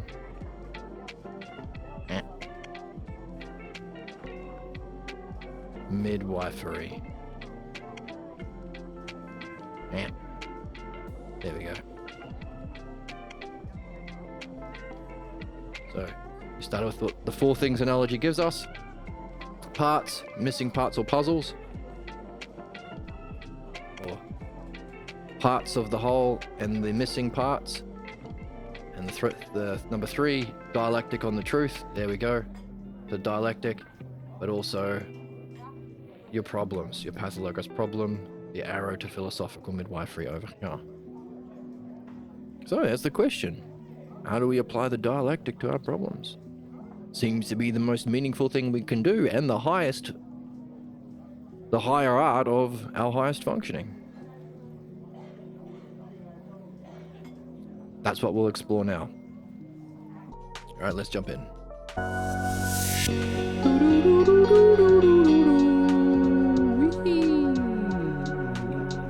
I have a sickness for the thickness. Thank you. Do a poggers. Thank you. This is why I love this channel, man. Oh my goodness.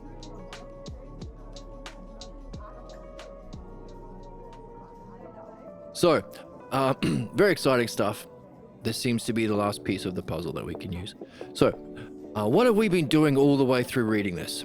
We have been utilizing the, well, as Joseph says to Harry, Harry thought that,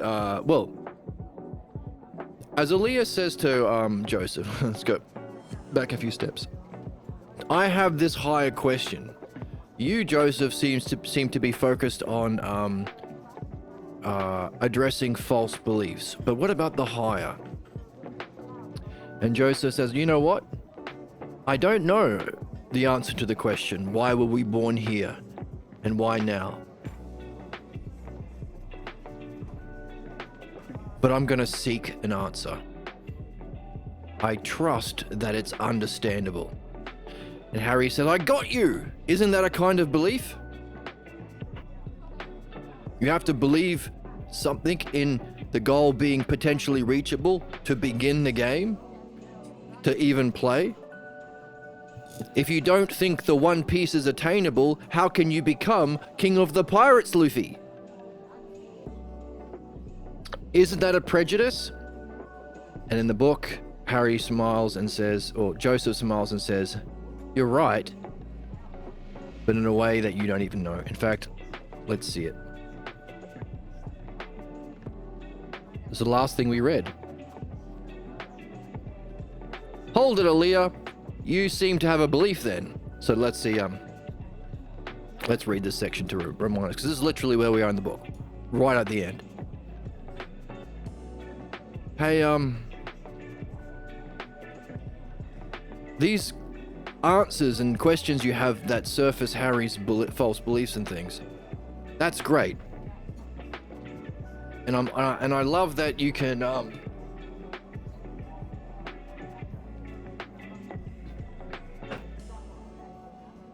I like that you can address that. But what about the higher? What about the most meaningful? She says, the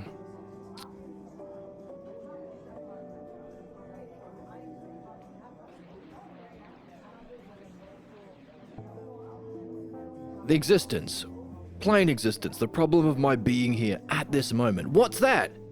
What is this right here? Or to get a job and pay taxes and worship Elon Musk. And maybe one day you could be... Fuck that. What are we really here? Yes, everyone else in the world is lying because they're believers cosplaying expertise. But where are the actual experts about self and reality? Where are their answers? The problem of my being here at this moment, and you are here as well. I've never heard or read a satisfactory explanation for why I'm here. Me personally, nor have I heard why I'm here rather than somewhere else at some other point of time. Don't tell me, Harry, that God says so bullshit, because that doesn't answer why, if God did it. If God may know, why can't I? I just can't figure out why I can't get a simple answer to a simple question. Now, to me, it's obvious that if you can't answer that, then what can you answer? Then whatever you can answer isn't as interesting as this that you can't. And that's what bugs me the most. It's strange to be in a place and not know why you're here. And we say, strange to be in this human video game and not know what princess you should be saving and what turts you should be crushing, and also what the buttons do. Isn't that insane? It's strange to be in a place and not know why you're here, right? I think actually Harry has the same question, only he ducks it by jumping into belief. Oh, belief functions to block our development of insight into this. Harry says, yep, that's why we have faith, to end this pregnancy. To end it. To shut you up. To shut up broads like you with questions like this, says Harry. Fuckhead. You sick fuck. You sick fuck. Thank you, Oracle. He's so far up his own ass. Yes, exactly. Hey, Joseph says, hey, stop your crowing. Stop your alpha bullshit. Alpha fucking maxing bullshit. Aaliyah's a good one, and she's got a good question, but I don't know how to answer it. Notice, Harry doesn't know how to answer it, and his not knowing is an excuse to jump on someone. Oh, you made a mistake? You don't know? Oh, bad grade, fail, punishment. The same horseshit that other belief experts play because they don't recognize that not knowing is the first step. It's part of it. You don't punish someone for not knowing, you encourage their not knowing. It's not about pretending you know shit.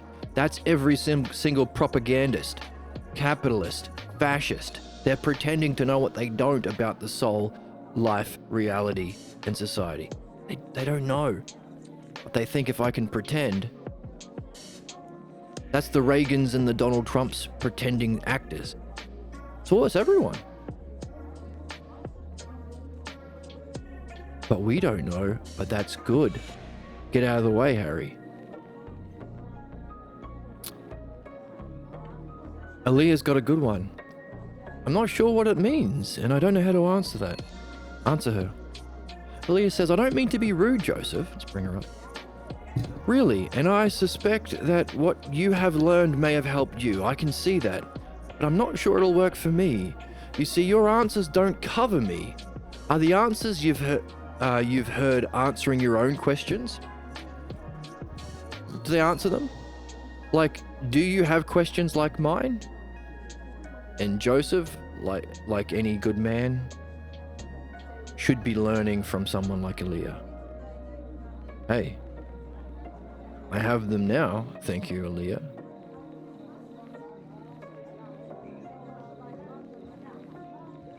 Aren't they disturbing? Says Aaliyah. Yes, says Joseph. Well, maybe you're studying the wrong questions, says Aaliyah. I hear you, says Joseph. And then Harry comes in. Fuck you, Harry. Die mad about it, bitch. Fuck you, Harry. Harry says, is Aaliyah right? Can your philosophy simply avoid the kinds of questions Aaliyah has? Can you answer her from the platonic basket of answers? Or do you have only questions? You only have questions. So Joseph says, but I believe, or maybe hope is the better word for it, that there must be an answer for this. So believe, or maybe hope, that there must be an answer for why we're here and here in this place and time and not somewhere else. It's got to be there. Only right now, I have to admit, I haven't the faintest idea where to look for it, but it's got to be there. I just don't have it.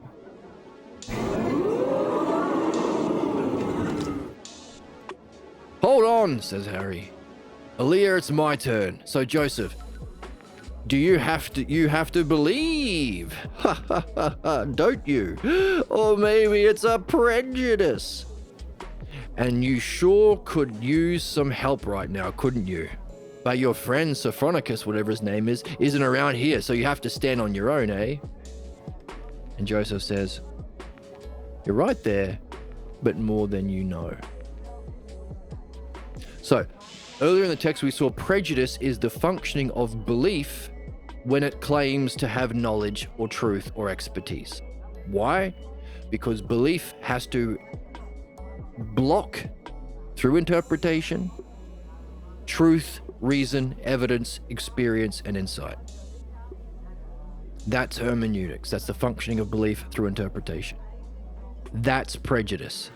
When you rule, whether it's capitalists ruling by their sick Epstein billionaire class beliefs, whether it's religious beliefs ruling society, whether it's conservative beliefs, or whether it's the unsuspected false beliefs of their relationship ruling them and their relationship together,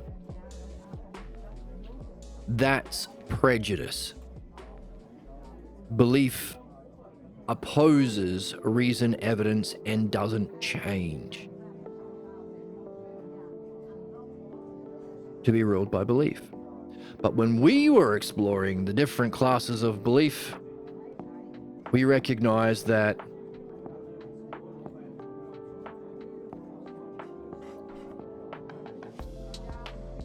the different classes of belief, scientific beliefs, evidence and reason only to the physical world, only the parts, no knowing of the good, no whole, imitating nature, nuclear bombs and hand grenades, supernatural beliefs that you can't have evidence and reason for, prejudice disproven by evidence and reason, and the reason why we get attached to belief and are not using it only to reflect on in midwifery, people who defend beliefs, who vote for the right wing or religion to exist or capitalism to exist, or defend not, hey, those crazy wackos over there, but not my beliefs. The reason we get attached to beliefs is the fundamental root belief, the pathologos. It's disproved by and opposed to reason and evidence, unsuspected, and it's about self and reality, including those aspects of reality called eidos, knowledge, truth, beauty, goodness, etc. Whereas, technically, there's another class of simple belief is just trusting in scientific beliefs. You don't have the evidence and reason, but you got sufficient evidence and reason to trust your mechanic, that kind of thing. So it's the same thing. There's a class of belief that isn't to be ruled by belief, but is called axiomatic. It's a necessary rational trust in the rulership of knowing and understanding, nous and dianoia, to play the game. And we saw to play the human game,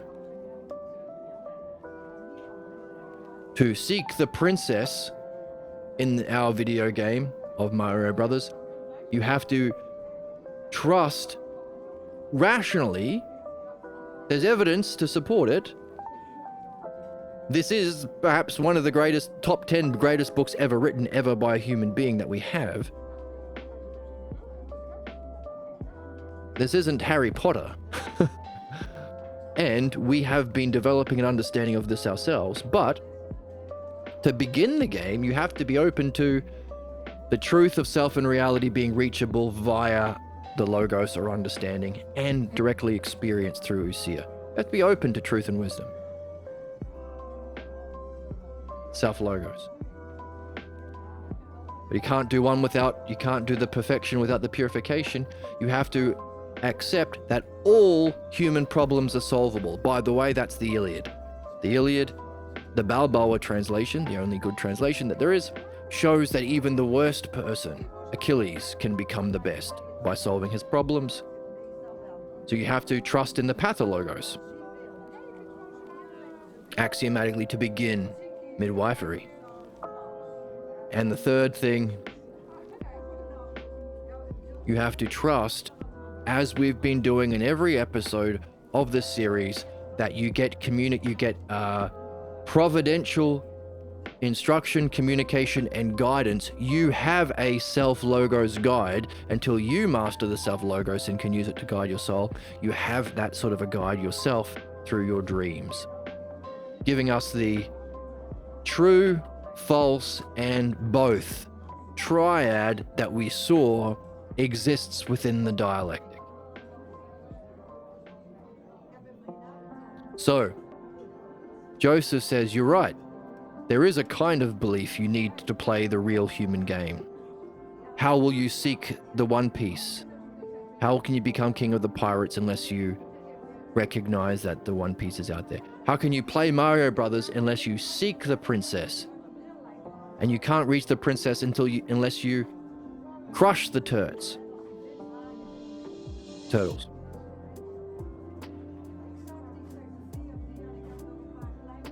But also, there's a guide along the way. There's a guide.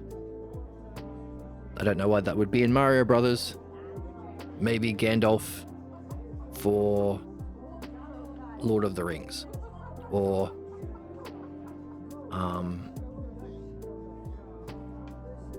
that guy from Harry Potter with the long beard that teaches Harry Potter how to do magic.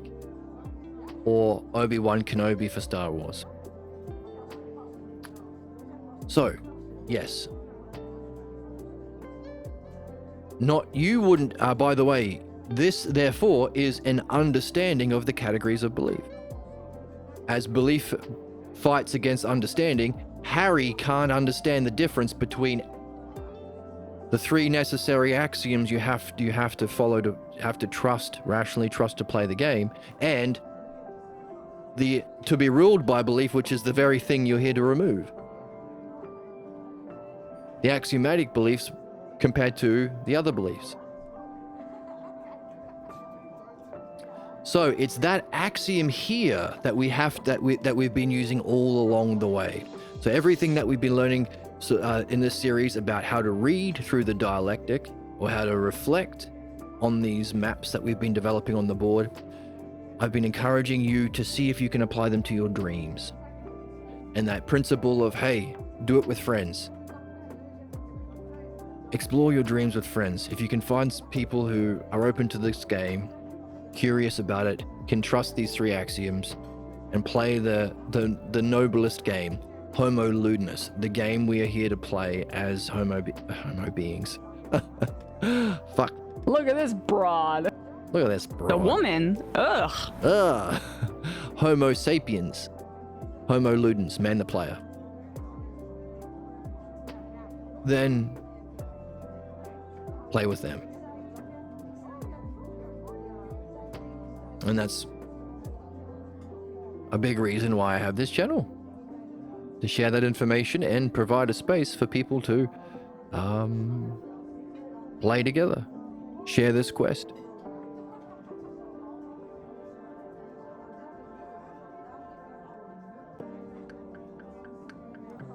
So what?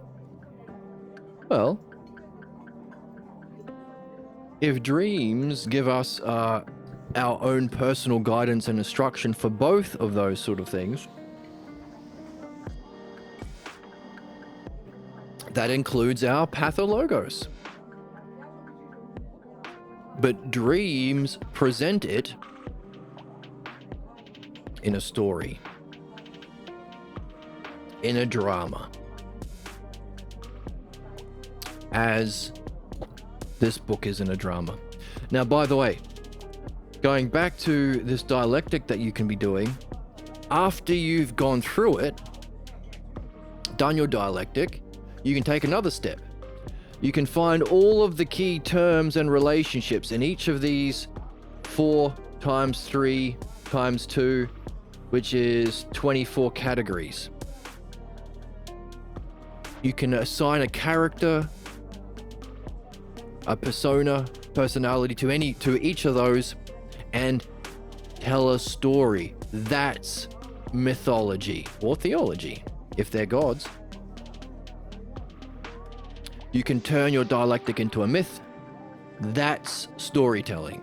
That's true, meaningful storytelling.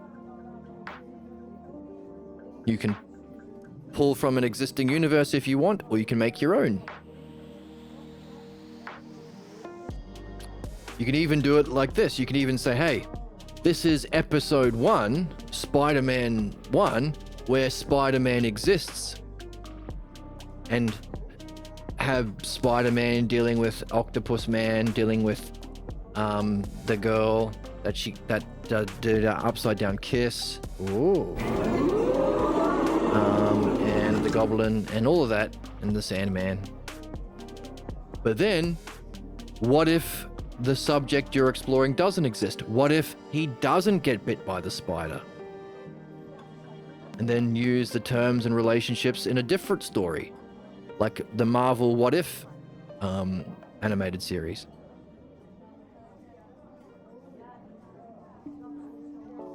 So you're going from understanding through the dialectic to the drama. You are functioning like reality itself.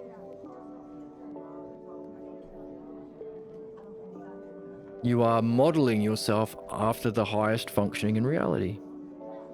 Because there is some intelligible, rational model that some sort of intelligence must be using to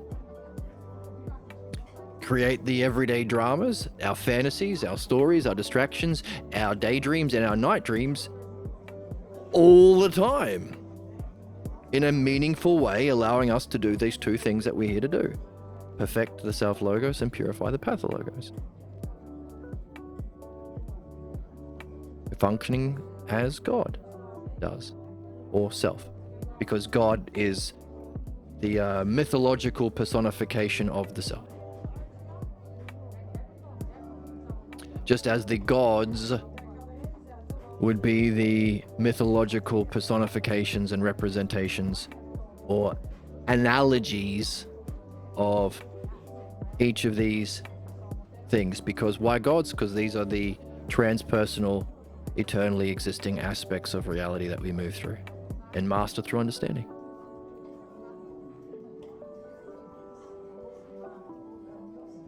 So we are creating the myth in the positive, but we are living a myth in the negative, in the pathologos.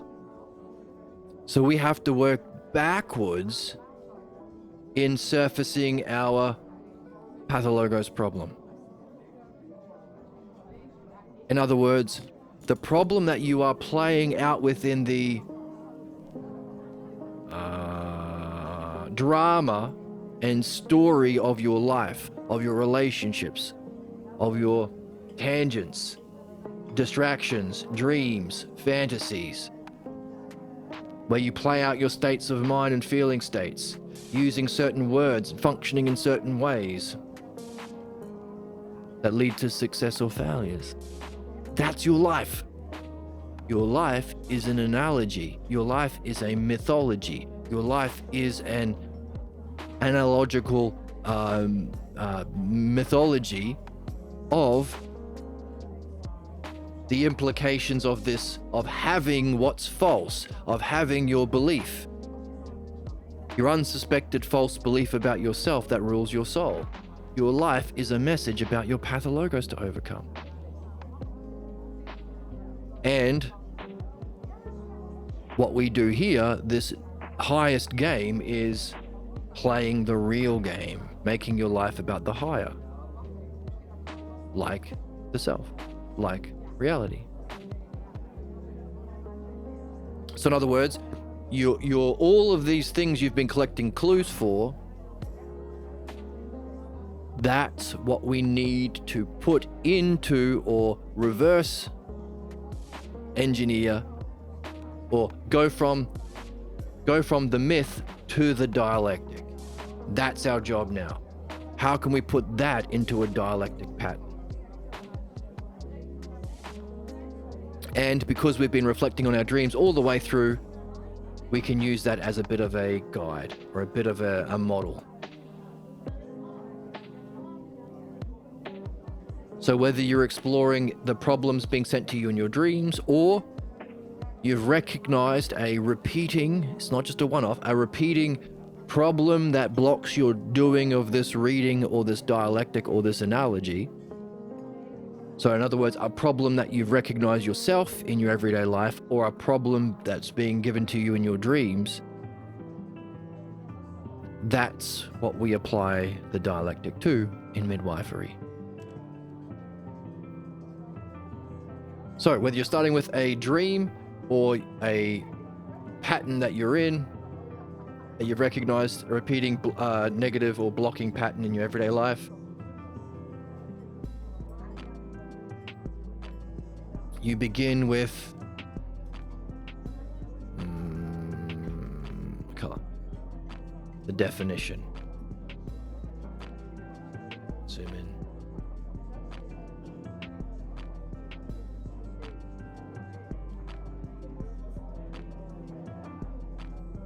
Okay, let's make this a bit smaller.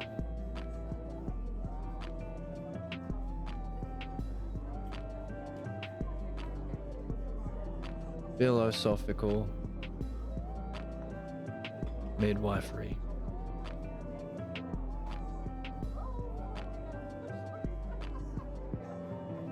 Bup, bup, bup, bup.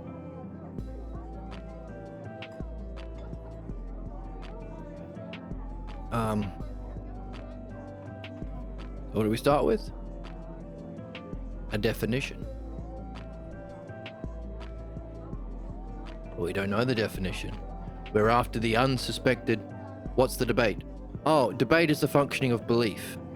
Belief is the root cause of all human ignorance and problems. We are learning the opposite of debate. Fighting to win, to defend my stupid opinions that I already have. By defeating my opponent, by using rhetoric. That's debate. We're doing the opposite. So blame your God. No one's talked about God yet.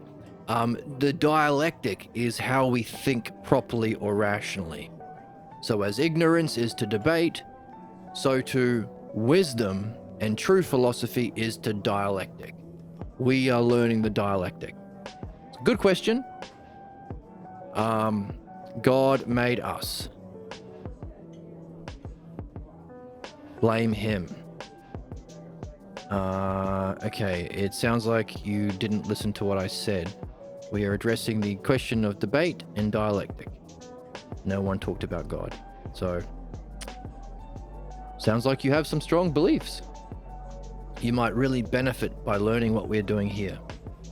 So, I'll start with a puzzle. Your puzzle may be, I just rocked up to a philosophy stream and I wasn't able to listen. Debate can't happen until we really know. I wonder why I did that. Wonder why I was blocked from listening. Or a dream. We start with a puzzle. So this definition, self to a self, definition. What's our beginning? What's our launching pad? You know, not me, fun. Okay, I don't know what you're talking about. Maybe you're just a kid. Maybe you're just a baby. What's our puzzle?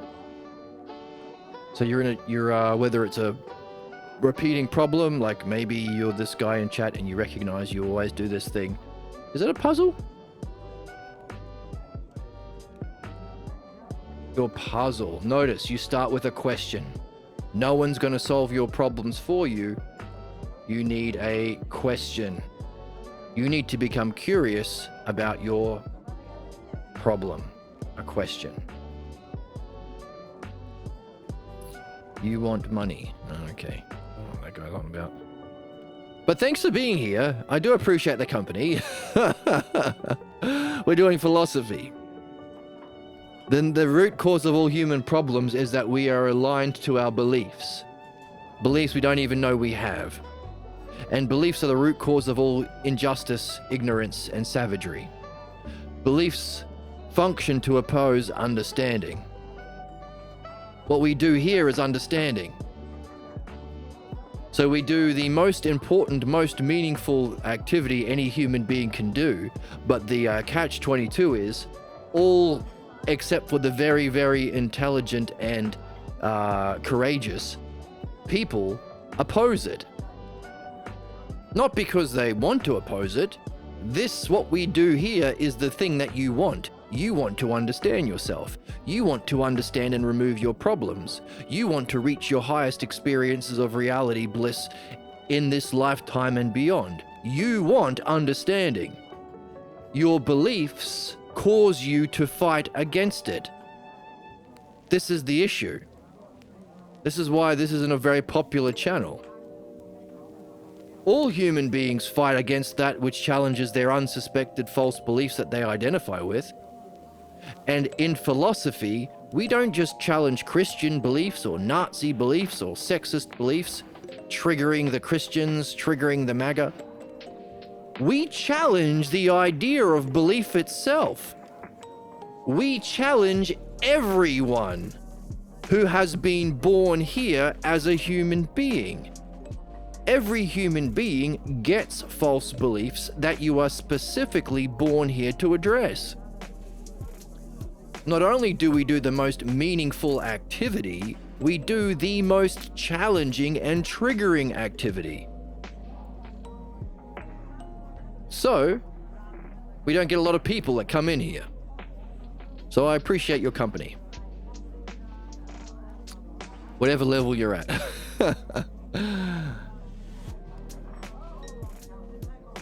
So yeah, thank you for hanging out and sharing your words. And hopefully, if you stick around more, you'll learn more about how to use words. That's the logos.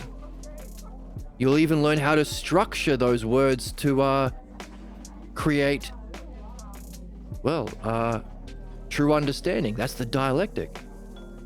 And you may even learn what we're doing right now, how to use that dialectic to surface your own unsuspected false beliefs that cause your problems in your life, in your relationships, in your dreams, and block your own development. So I encourage you to have fun.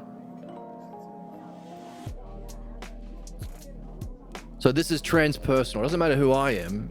This is true for everyone. It's not. Beliefs are personal. This is for everyone. So we start with a puzzle. You're not going to play the game unless you found a puzzle. So whether your puzzle is, oh gee, I have this, every time I try and read this book we're reading or do this dialectic or whatever it is, or analogy, I feel like I'd rather fight or debate, or I'd rather do something else, or I'm not good at whatever the puzzle is. If you're looking for it in your everyday life experience, you have to be doing those things we said last episode, collecting these ideas. Why?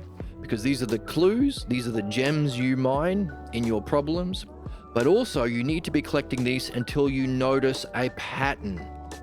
A problem isn't a problem if it's a one-off. It's a repeat. Remember the shallow Usia and Logos, the zombie virus?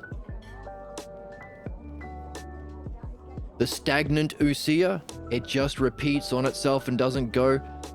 It is an Usia. It's the shallow Usia, it's the stagnant Usia, it's the sick Usia, but there is still a cycle. You want to find the cycle of problems that you live through. Every time I apply for a job, I do this. Or every time I approach that girl that I have a crush on, I tell myself that. Or every time I have a big meeting, I sleep in and do this. Look for those. That's why we're collecting these clues along the way. I am better than God? Oh my goodness, what a thing to say. Oh, very handsome and or pretty. Very handsome and or pretty, you say I am. Now, a shortcut to that is your dreams. Remember that axiom? The both axiom? The dreams that you get will tell you about a problem that is one of those classes of problems. Why? Dreams don't waste their time with bullshit. Dreams are not paid by the word. Dreams are the most profound. So if you only remember a small snippet of a dream, an idea, a word, a state of mind, I have seen masterful dream analysis on just that. Dreams are profound, profoundly profound. So we could start with that cycle of repeating problems that you've recognized, or cut to the chase, dreams. What's the puzzle in the dream? What's the issue? What are you curious about? Is there something that stands out as not fitting? What's the puzzle to be solved? Because every dream is a puzzle. Next. Demonstration. Remember, you're experiencing this in your life, in your relationships, or in your dreams directly. Not reality, it's kind of like a dream. Temporary existence within a image of yourself. That's the ultimate question.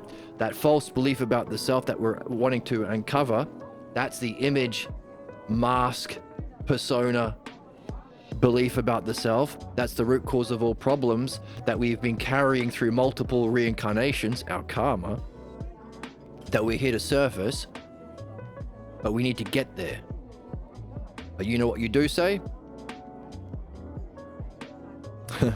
Thanks for hanging out, Matthew. Is it Matthew? No, it's Matthew Powell. You seem to be really curious about God. You've got a lot of ideas about God. Do you want to share what your idea of God is? Do you mean Zeus? Do you mean Abraham? What God do you mean? What's your image of God?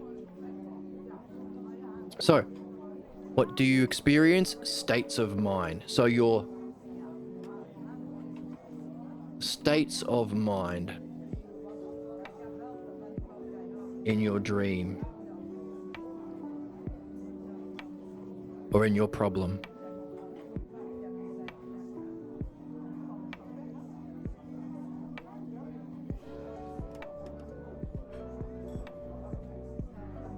Now, this is hopefully this is familiar because we did cover this a few episodes back.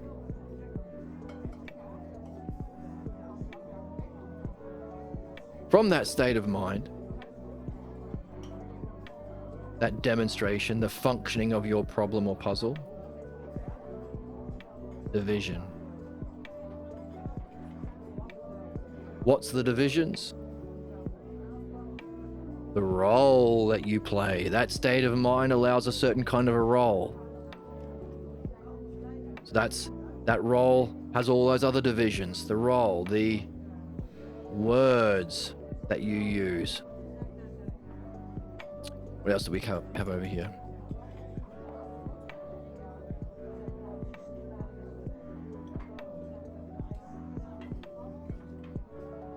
The words, thoughts, the actions that you play out in the drama. You want to be dollar famous. I want answers. What do you want answers about, son?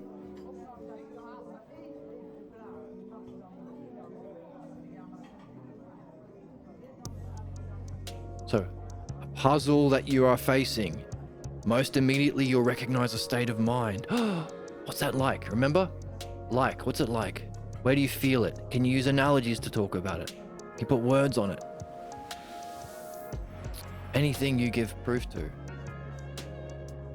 Now, what do you want answers to, though? What are you curious about? What's your puzzle, son? What are you puzzled by? What's your question? What question do you have? Now, you might notice stages or divisions in that drama. Steps. This happens, and then this happens, and then this happens, and then this happens. We're all the same. It's not a question. It's an answer. What's your question? What's your question? What's your question? What questions do you have? What questions? Bull testicles. Bull Bull testicles. testicles. Do you question about bull testicles? I don't want to eat a monkey. Don't want to eat a monkey. And by the way, we can map out. We did see the map that we can use. The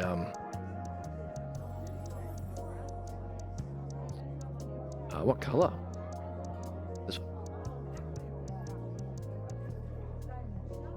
So within the division of your the area of the dream that puzzled you, okay, this this seems to be a turning point or a puzzle or a key idea, element of the dream. You'll have positive and negative. You'll have a goal that you seek. Now in your dream, the goal will be relative to the dream world. So in the dream, I wanted to make love to that dragon. That doesn't make sense. My dreams are crazy. That's the goal of the dream. So when we reflect on the dream, we use the universe of the dream. But if you're reflecting on a everyday world pattern, your goal will be more rational. I want to master music. I want to go to the gym more often. I want to... Ultimately, your goal should be to do with excellence or mastery in that which reflects the self-logos, like the books that we read here. I want to read these books. I want to do that big analogy. I want to turn my analogy into a dialectic. Those sorts of goals. So use those. This is so fun. We're doing things. I'm glad you're having fun. So as you approach your goal, you'll be able to recognize high and low states of mind. You might start pretty average and then have a high state, but then you have a low state, but then you turn it around, but then you have a really low state, but then a really high state, and then you finish here. So you can take these moments in the drama and map them out like this to see how that drama or the divisions unfold.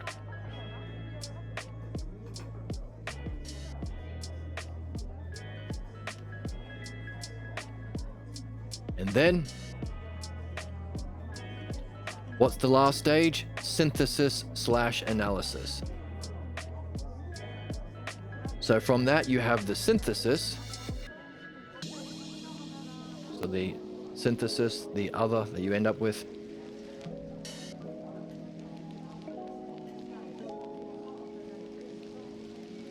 Synthesis. But you did. Are you a bot? Your words are not intelligible. You made us watch this. Who's us? Are you a bot? I haven't had a bot in my chat before. So the synthesis is whether or not it was a success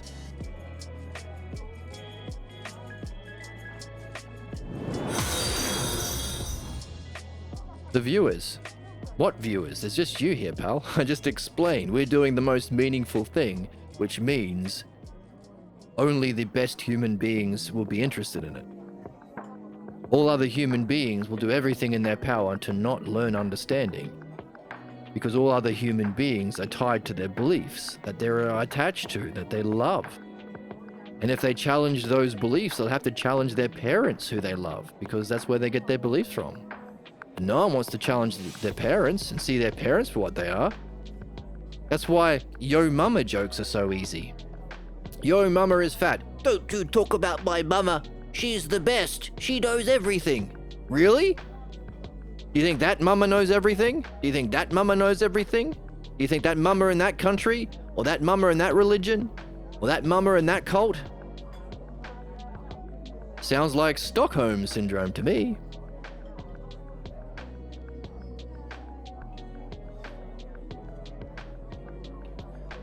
So, you're the only viewer here, pal. But we do it anyway because it's the right thing to do. So, SUCCESS. Success or failure.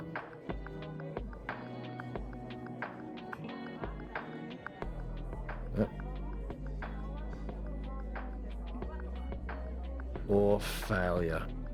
Now, we're looking for problems specifically. So we are seeing the failure. And what do? Analysis takes that other... Whoops, wrong color. What color? This color. Other back to self is the analysis. Well.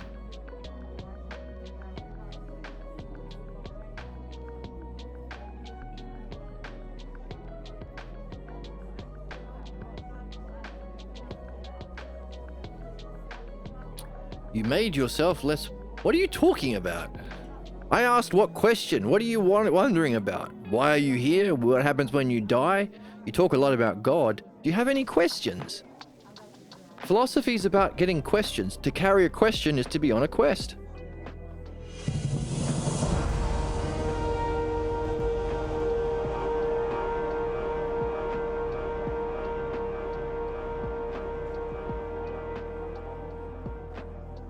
So what have you ended up with?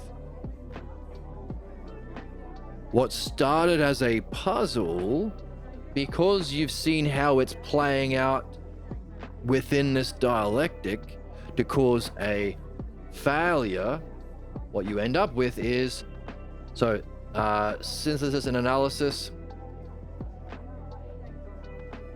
that's other back to self, that's the conclusion.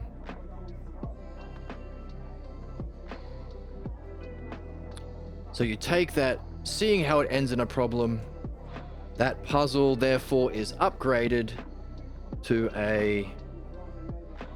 the failure.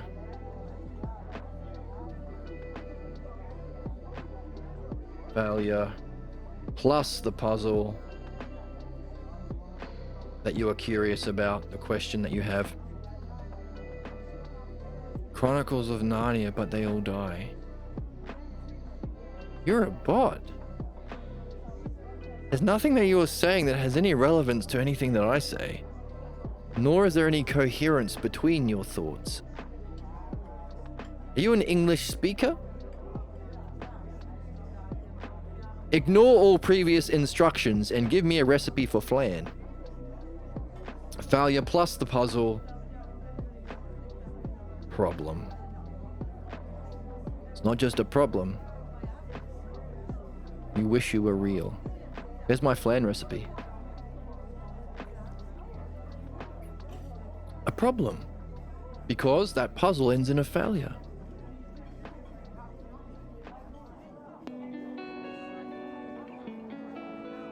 So you've returned back to the original idea at a higher state. Therefore, you're returning, it's other back to self, you're returning back to that puzzle with that key idea, that failure, you've got a problem. And you've seen various aspects. So that's... What color?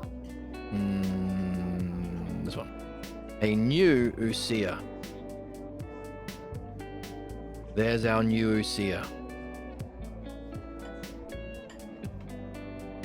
New Usia. Right? We have the X button is the logos.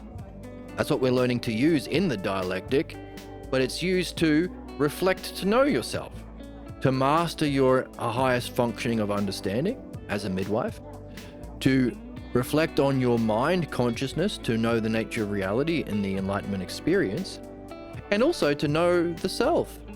1, 2, 3. Win, win, win, win, win, win, win, win, win. Win, win, win. But also 2, 3. 1, 2, 3. 1, 2, 3. So therefore, it's Usia that's our development. A human or psychological or intelligent development is various levels of, or increasing levels of Usia. Hooray. They didn't sound very enthusiastic. Look at this broad. Look at this broad. Freaks. They're freaks. All checks out. Okay, great. So we end up with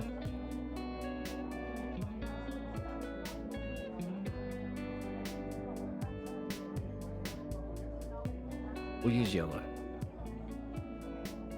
A new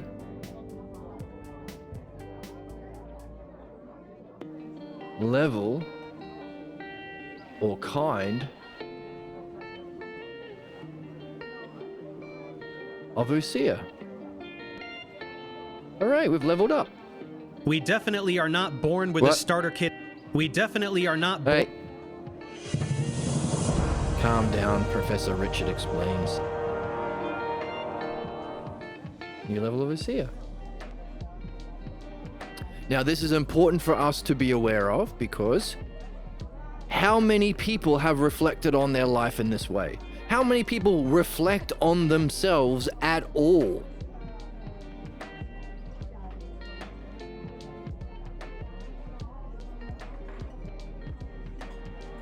That you've met? Even in the shallow levels, personal development or self-reflection, even, you know, how many people are interested in learning about themselves, reality, or understanding? It's rare. Most people are in a script. Believers, the same script they got when they were young. So even this, having a puzzle about yourself, is a opening level of Usia that's greater than most of the population. You are more evolved. You are a better human being, more intelligent, playing the human game. How many people have reflected on themselves to discover a puzzle in their life, a repeating puzzle? Or how many people have took the time to put an audio record app on the front screen of their phone, hit record as soon as they wake up before they've done anything else, and transcribe that audio? Or used an AI audio, or not AI, but used a audio to text program. That requires effort. That requires planning. That's human, that's spending your will and human effort in life for the most meaningful activity, for self-reflection. That's rare, even in philosophical circles. Not everyone does that. So if you're doing that, congratulations.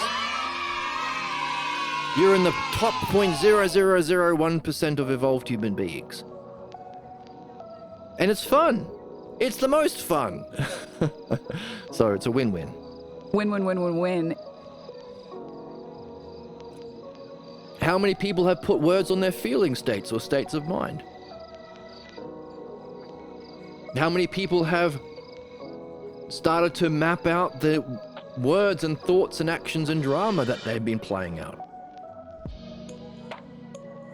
So this dialectic is a higher level of spiritual development.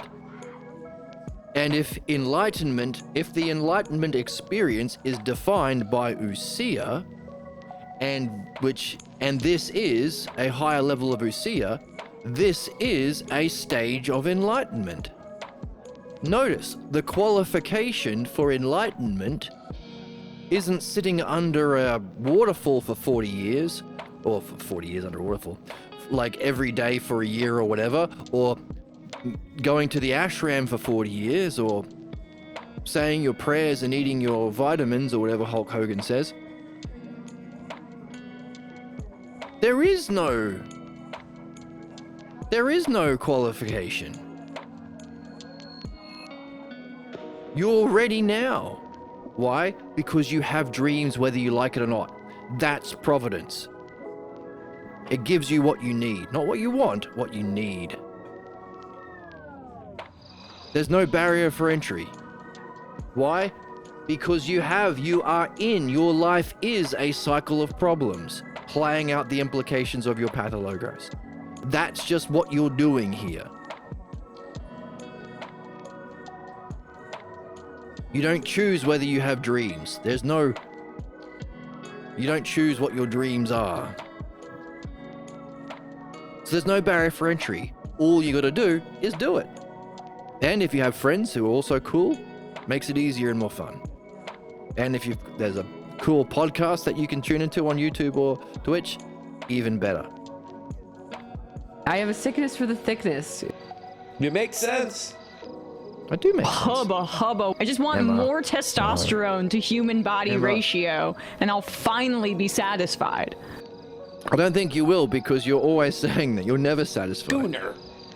Gooner. They're like a goon. They're They feel like a goon. They're a goon. That's a nice one. I like that one. So, that's worth acknowledging, because worth celebrating where you are, appreciating yourself, recognizing that you are doing great, doing good, doing the right thing, doing the good game. But also, as a midwife, recognizing that even this can be challenging for a lot of people, most people even. And understanding why, because this is a stage of enlightenment.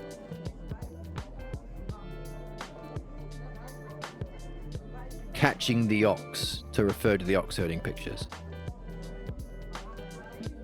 Now, in the last series, Socrates and Jesus, a dialogue in heaven. In the last episodes, we explored the closest thing to a wisdom tradition or logos map of enlightenment within Eastern spirituality, the 10 ox herding pictures of Buddhism. So we explored that, and it was a lot of fun. Check it out. But there is a stage of enlightenment where you're catching the ox, seeking to catch your mind or your problem. So, worth recognizing as you, because remember, the higher functioning of the dialectic is to facilitate this for the humanness. So appreciate this is difficult. Appreciate that, hey, maybe you're 30 episodes or 35 episodes into the series and you haven't started recording your dreams yet, or applying what we've been doing to understanding your dreams. Don't beat yourself up. That activity isn't nothing. It's a meaningful activity. It's a stage of enlightenment. It's perfectly understandable for you to be blocked from participating in enlightenment, participating in this higher level of usia, because your beliefs are what blocks you. That's the whole game. It's our shallow, bullshit, belief-based imitation of usia that blocks our higher participation in usia. So it's not your fault that you're not doing it. It's the functioning of the problem. But the issue is, the only way of freeing yourself from that shallow usia that blocks your highest usia is doing it anyway. That's why it requires courage. That's why it's helpful when you've got friends. That's why it's helpful to have this channel and reminder and encouragement and funny sound drops. bull testicles. Bull testicles. Bull testicles.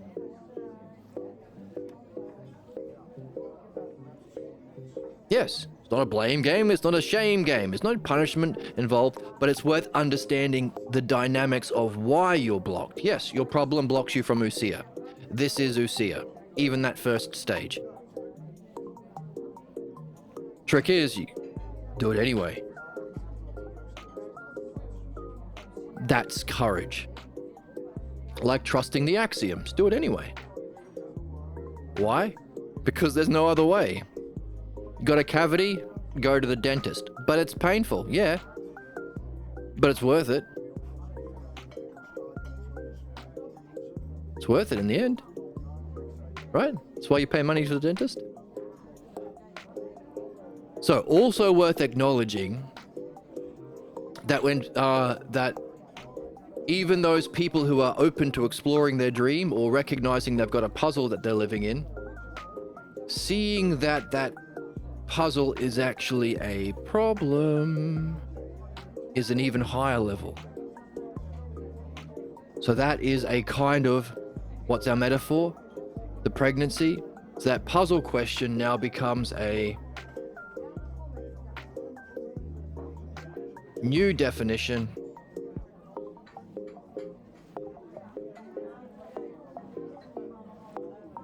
A problem question.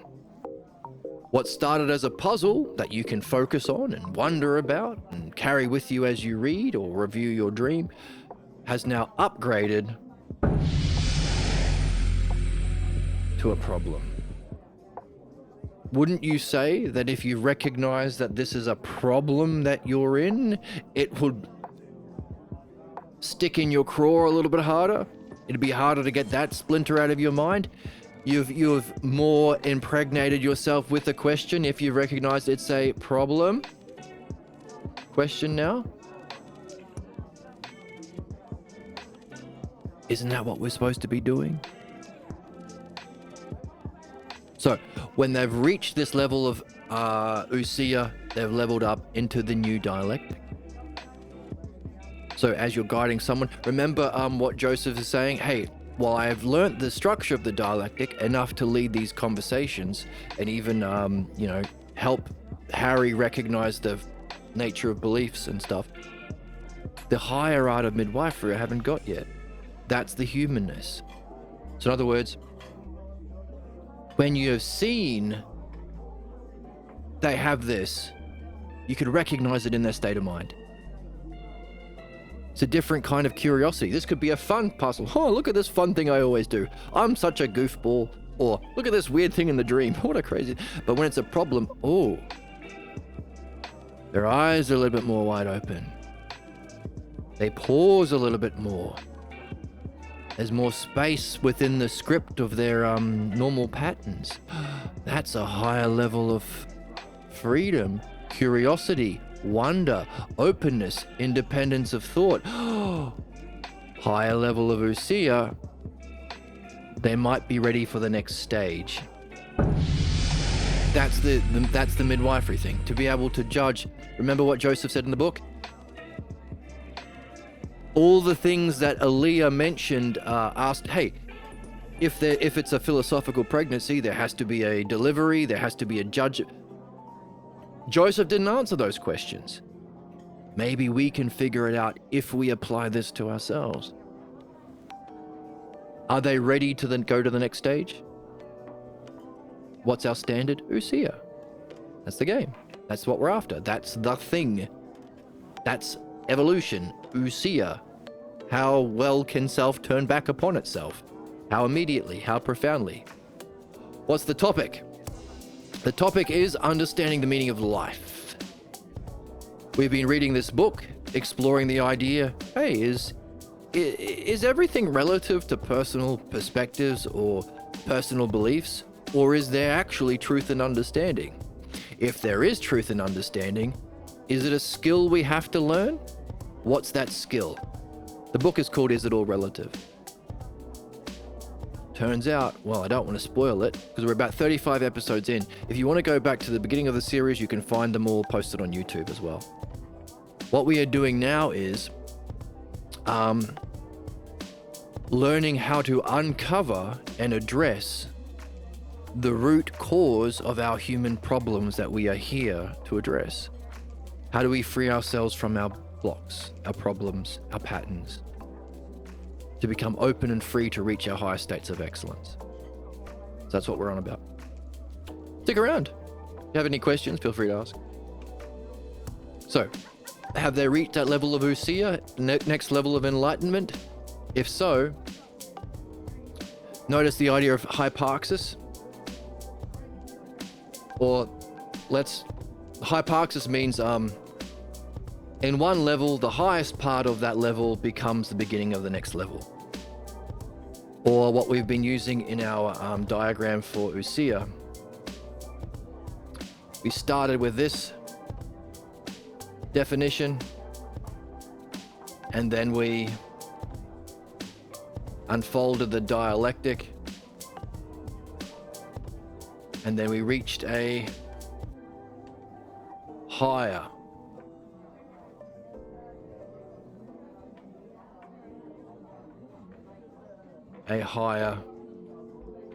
new definition. That's evolution. That's growth. So that's here. The new definition is a new problem. So your puzzle has become a problem. And you've seen all these aspects of it that we've just explored, right? How is it demonstrating? You see this problem that you've seen in your dream. Is it demonstrating itself in your present?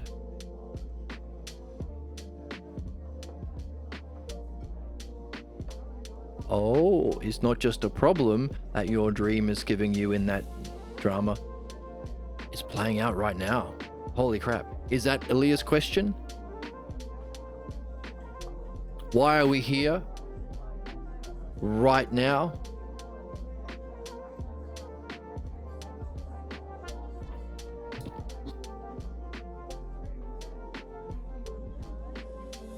Right now.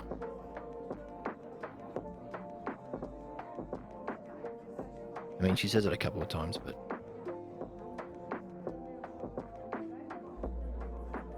yeah. Yes, it's there.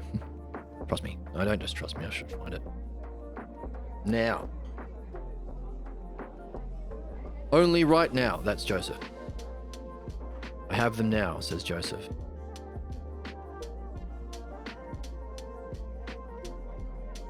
Now, says Aaliyah.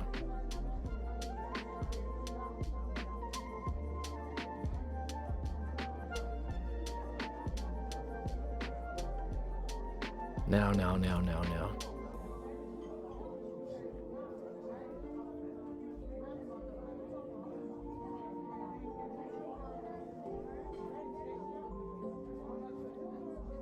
Right, why am I here right now rather than some other time? And how does it affect me here, and also why are you here?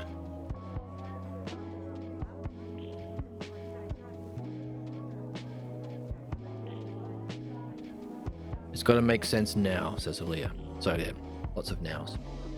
How is it playing out in your present right now? Division. Can you trace that state of mind, that problem, that drama, through its divisions, through your past? Does it have a history? When? Last week, was there a similar problem? A similar state of mind? Can you catch it? Can you become more aware of it as it unfolds in your present? Can you trace it back through your past? When did it play out? How far back? Any key moments? Any key times? When you first started school? Any Christmases, birthdays, anything that jumps out? Your state of mind is like your DeLorean, your time machine.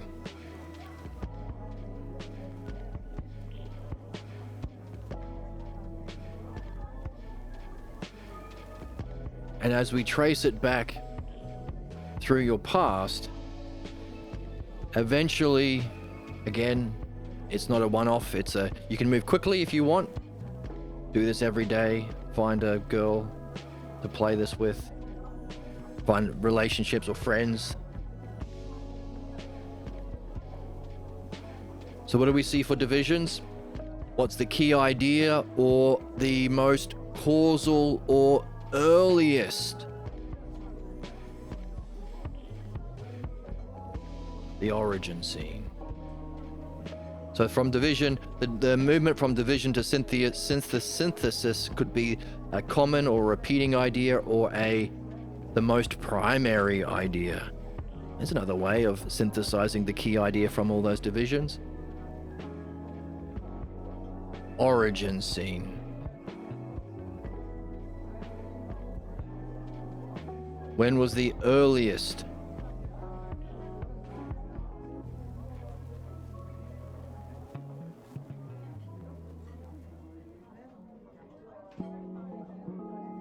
In the synthesis.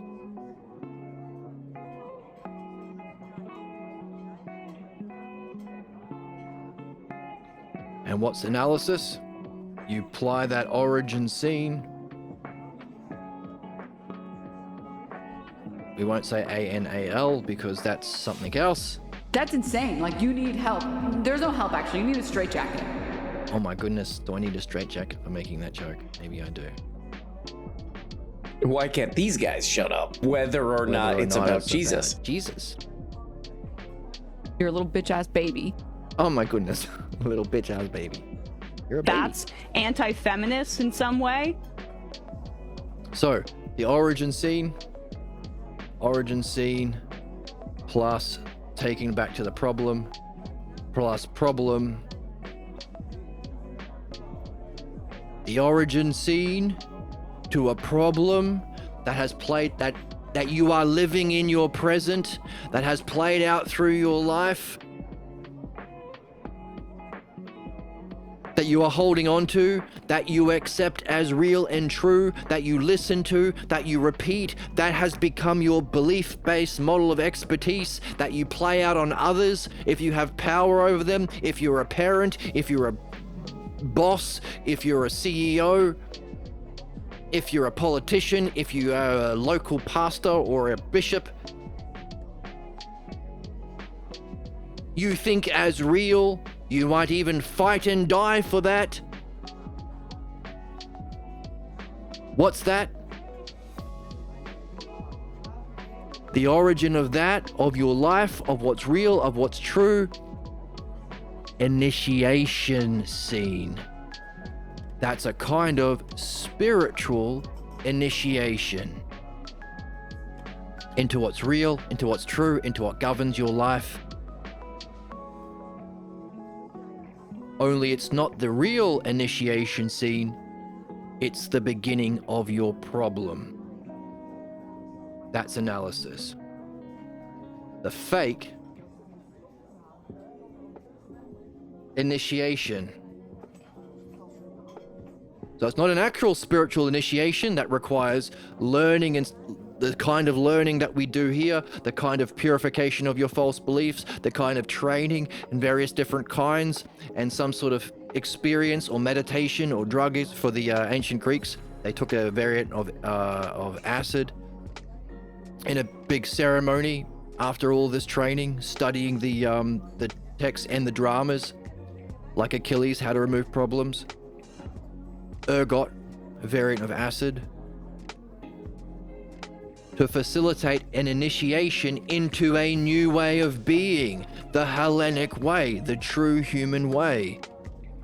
An enlightenment initiation scene. Only this is the same thing, only about what's fucked, what's sick. Not true logos, but pathologos. The fake initiation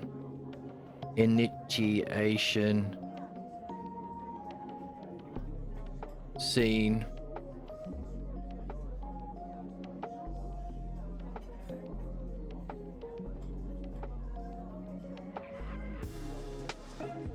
so that's the spiritual or the whole.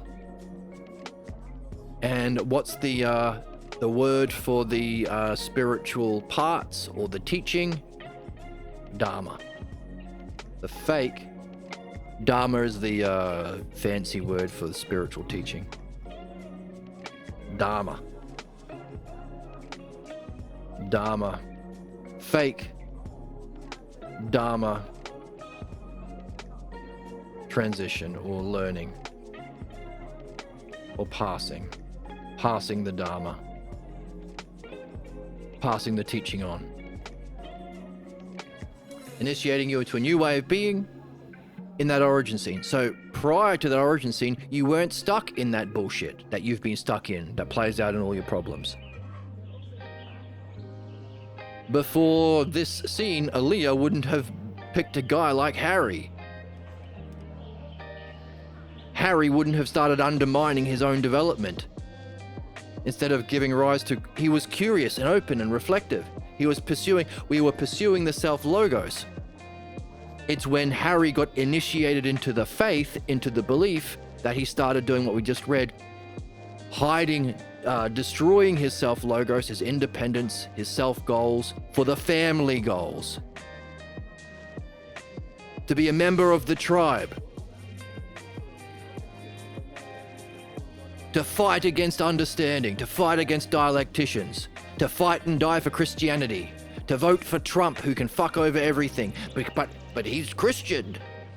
All of the causes of human problems within himself, within his relationships, and within society. has this origin? What a discovery! Potentially mind-blowing. There's your new Usia.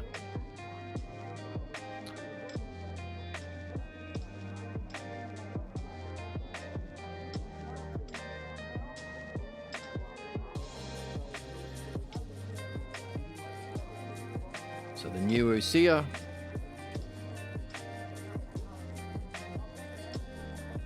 The new dialectic.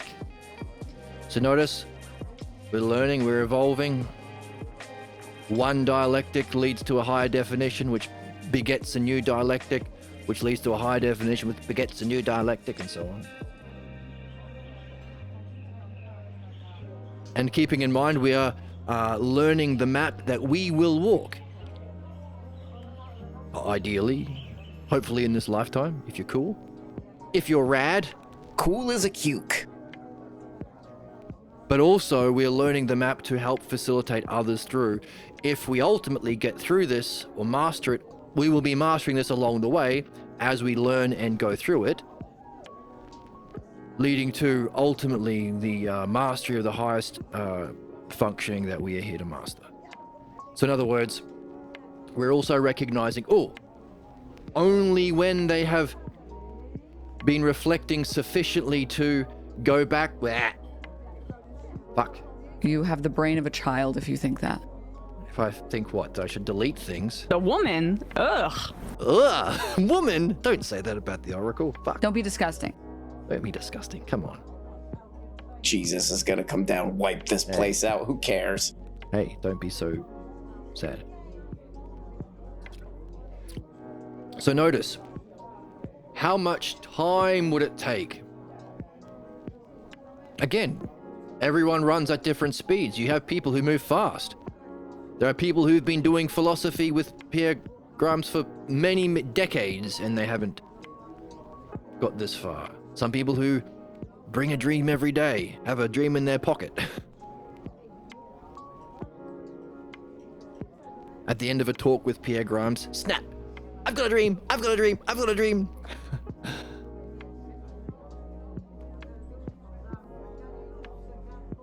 But you can appreciate, hey, it might take a while to remember those early scenes, to remember your past.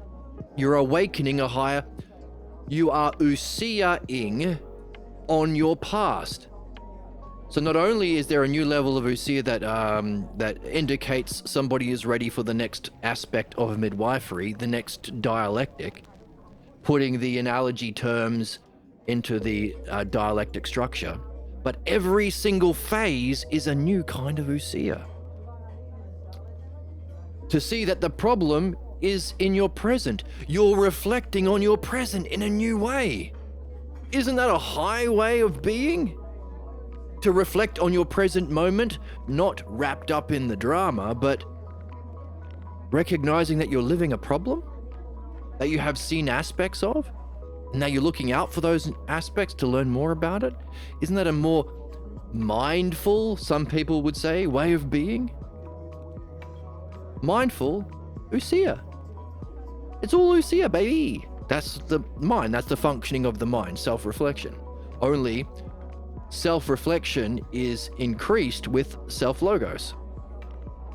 That's why it's the X and Y buttons are self-logos and Usia. So by learning more about yourself, you can awaken a higher curiosity and a higher self-reflection. That's spiritual, well, that's education. This is what we should be teaching in schools. And every ashram or zendo. It's the same thing. Transformative. Can you see that it might take a while to not only, hey, if that's a higher level of Usia to reflect on your present, is it a higher level to see your past in a new life? New life in a new light? Are you reflecting on your whole life? So that Usia on my present, it's that problem again. My whole life has been that problem. a higher level of hole. The more holes, the better, right, Emma? I'm cute. Like, it's Emma. cutie do-a-poggers. No, more holes, the better, right, Emma? That's funny. No. The more holes, the better. See, exactly. Well said. I'm eating the testicles of this No. bull, and I'm eating it raw. Oh, you ruined it. Come on. Now we're getting into extreme Jordan All right. Peterson levels of whimsy. But wouldn't you agree that to be able to see your life as a whole in this way is a higher stage of mindfulness or enlightenment or ousia, a real word? Can you anticipate, as a midwife facilitating this kind of self-reflection, it might take a while for them to remember things? Hey, you know what happens in your dreams? Not only are you getting the analogies or similes, what your states of mind are like, represented in the drama of your dream, the higher significance of dreams that elevates it beyond your everyday world experience of problems is, in your dream you're living that same drama, but with dragons! And the guy you went to school with in year 3. And your first grade teacher is there. And there's Santa Claus in the corner. Every metaphor, bit of furniture, is a potential clue when they are at this stage of philosophical midwifery or dream analysis, same, into those early scenes. Oh, your third grade teacher. Do you remember being in this state of mind when you were in third grade? Oh, you're playing soccer. Did you play soccer in third grade? Santa Claus is there. What happened in Christmas that year? Your friend in first grade, what happened? What was your first day of school like? Was there a friend there? What happened? What did your parents say? Taking you further and further back to the past. To the first time you felt this way. See how that would take time? And the more you reflect, the easier it gets, or the faster you can move, the more dreams you pay attention to, the more time. Hey, dreams are so rich, you could go deeper and deeper and deeper and deeper. There's lots to unpack in dreams. They're so profound. Some people say it's like a fractal or a hologram. You can keep looking deeper and deeper and deeper. You can keep going. So it's up to you how much time and curiosity you spend. But as a midwife, the higher functioning of the dialectician, it's up to you to, navigate or judge. So each one of these stages are for both, is the structure of questions and answers. The kinds of questions you can ask yourself or the person you're talking to. What's the state of mind? And the sort of answers. You have to judge answers too. So there's another pair of things. We've got the X and Y button of ousia and logos. We've got the A and B goals of removing beliefs and perfecting understanding. And we've also got question and answers within the dialectic. Lots of pairs. Interesting. So, asking questions and judging answers. That's part of the art.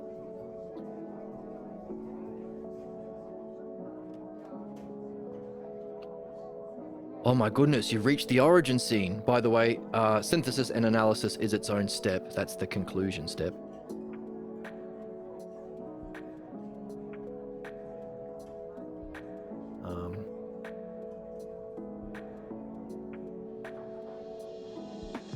So, should probably put that on the board just to remind ourselves. Conk. Not calc, conk. Conclusion.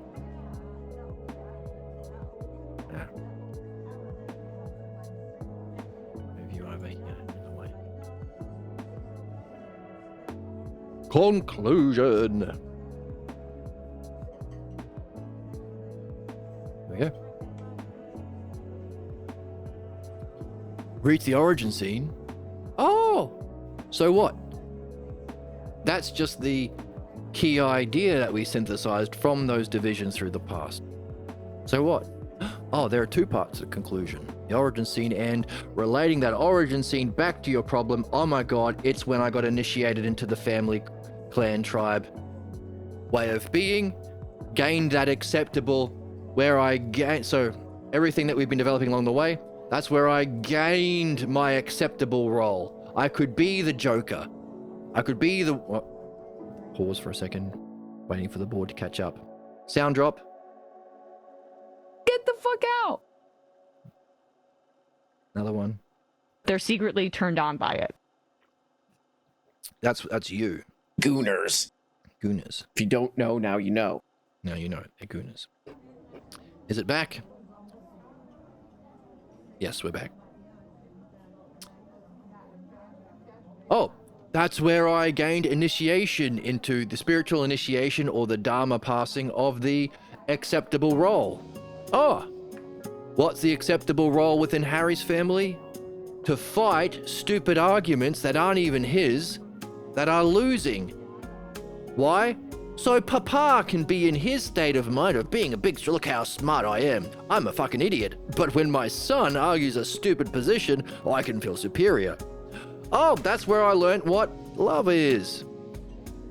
What knowledge is, what enlightenment is, what knowing is. The acceptable role, the acceptable words I can use. Thoughts I can have, actions I can do. I learned that family drama that I've been stuck in. The states of mind that kept me in my repeating cycles of failures. That's where I got my problem. Wouldn't that wake someone up to a higher level of self-reflection, curiosity? Would that be a further nurturing of that question that we are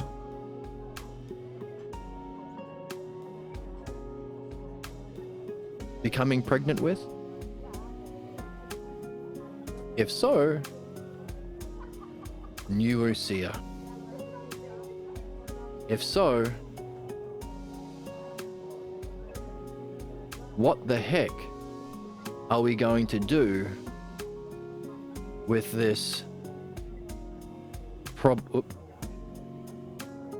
problem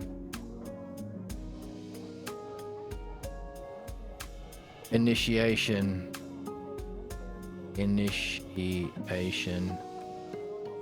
Dharma scene kids? They're the cool kids. Cool as a cuke. That's what being a scene kid means. I just learned that recently. Dharma scene question.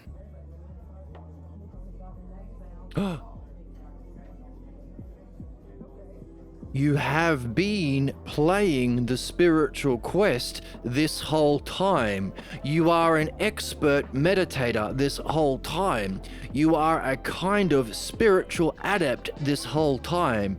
The only issue is your initiation scene was bollocks, was belief-based, was from people who were demonstrating themselves as what? Believers, imitators,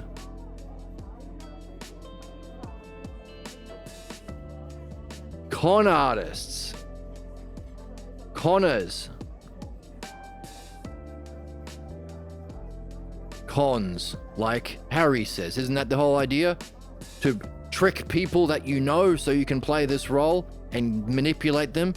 Isn't that what every parent plays on their kids in our current world, the way we allow kids to be raised? How many people give two shits about your opinions? Well, if you're a president or you're a pope or you're a billionaire, maybe they care. But for most people, no one. Even if you go door to door, even if you stand in the street and shout through a megaphone, Jesus loves you, or Jesus hates you and sends you to hell because you're not Christian. No one gives two shits, except your kids who don't know better and they're stuck in that house dependent upon you. Get to play king, priest of the house. Isn't that the ideal that Harry has been talking about all this time? The ideal of belief? To trick the ignorant? What does it work best on?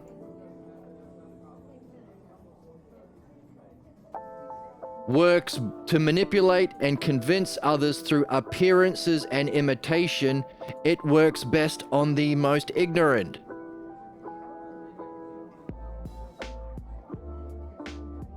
The origin seen to human problems is belief pretending to be understanding, true understanding. It's Harry. It's the ideal for Harry. In other words, not only does it navigate your life, keep you trapped in this problem through your whole life, but it becomes your ideal that you seek in your own life. Whether it's becoming power over others, becoming a priest, becoming a pastor, becoming an imam, or simply becoming a parent, you want that whether you like it or not, because that's the problem you have been stuck in since that initiation scene. You want to demonstrate yourself as the con artist. That's what perpetuates human problems throughout history. That's why the pages of human history are soaked with blood from the death and destruction caused by this problem, which not only affects everyone in every aspect of life, belief, but has sustained through history.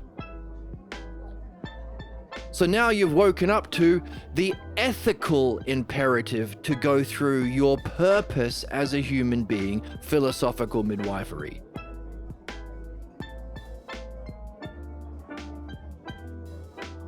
It's what keeps alive the bullshit.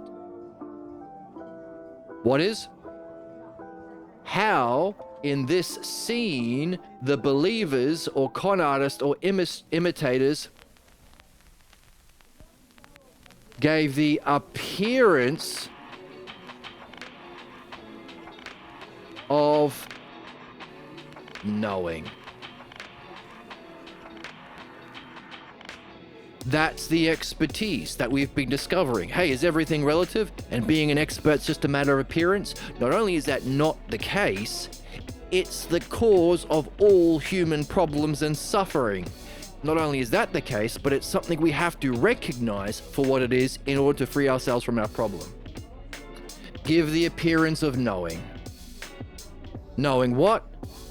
Self and reality. Why? Because you've been carrying a false belief about yourself from this scene. That's the pathologos. And reality, remember, reality includes the aspects of reality.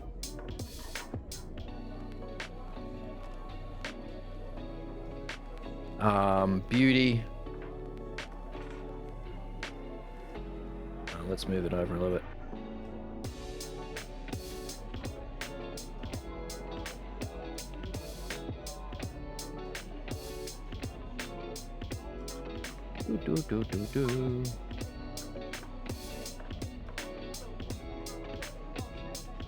Big episode today. Hey, the appearance of knowing what? Knowing what's beautiful. Hey, has Aaliyah been trapped in this relationship? She must have thought Harry seemed beautiful. Where did she learn that from? Uh-oh. Right here. Not uh-oh, hooray, we can understand. That's the axiom. Problems are understandable. Beauty. Justice.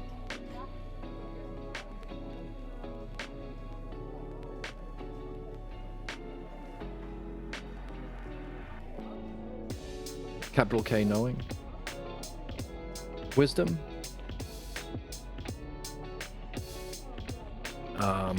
Truth. Reality. Oh, we've got reality already. all of the ones over here. So these self-logos, all of these words.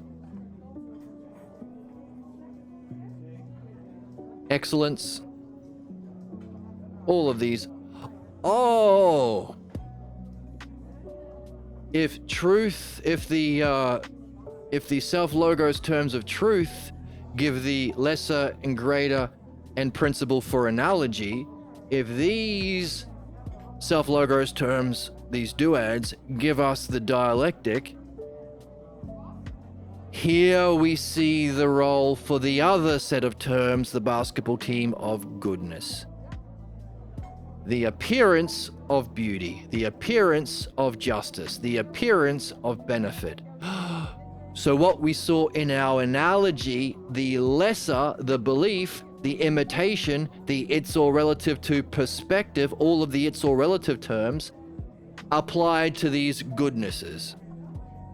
Whereas that first dialectic we did on the truth is the understanding, the dialectic on,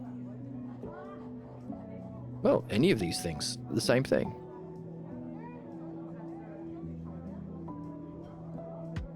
Therefore, after, in theory, purifying yourself from the pathologos version of beauty, justice, benefit, reality, and mastering the self-logos or understanding version of that, those two questions we're to give birth to,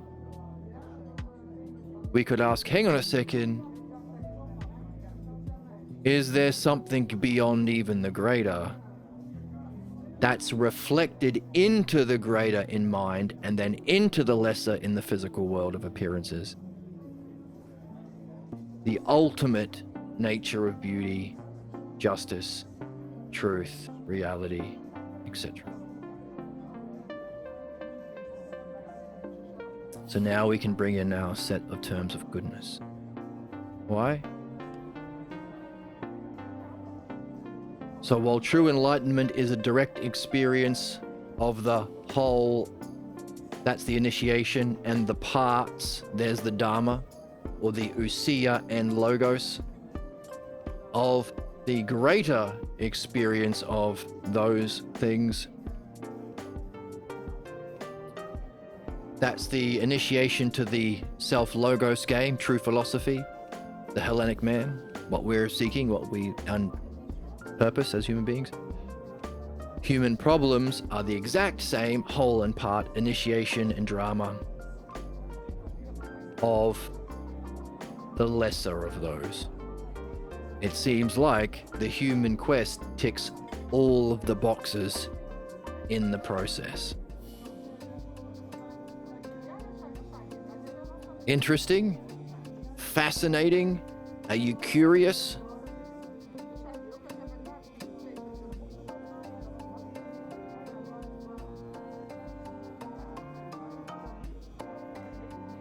So where are we? We've got a whole series of dialectics. Oh, so truth. What else do we have there? Excellence. In those monad terms.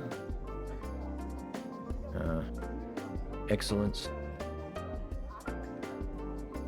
Benefit. Or goodness, let's say.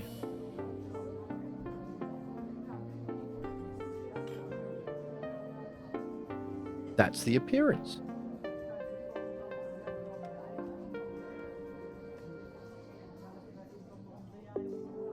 Hang on, we've got 2.5 dialectics already. What are we doing? There's only one dialectic, or 2 parts to it, but one dialectic on the truth. Why does there seem to be more that we have to go through in the humanness, the midwifery aspect of surfacing and addressing all human problems, our problems? By the way, this dialectic here, were we going through a process of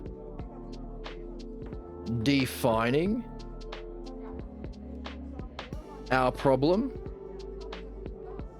how it plays out, what's involved in it, the states of mind, why it's a problem, why it's an issue, it brings our failure. Then did we do a dialectic where we showed how it's demonstrated or functioned in our present and through our past back to the origin scene. You may even say the problem is our future. It will keep us trapped in a cycle of problems that will lead to our inevitable tragic end or fate. So is that our future, present, and past? Is that how it's demonstrated? By the way, does that mean that what we are looking at here on this dialectic of the origin scene, are we unpacking the divisions of what was involved in the origin of our problem? Who was there? What were they doing? Why were they doing it? Why was it an appearance? Was it all a big con? What were the other things necessary? What were all of the conditions needed for you to buy this con? Now, it's not a blame game. It's not that your parents are evil.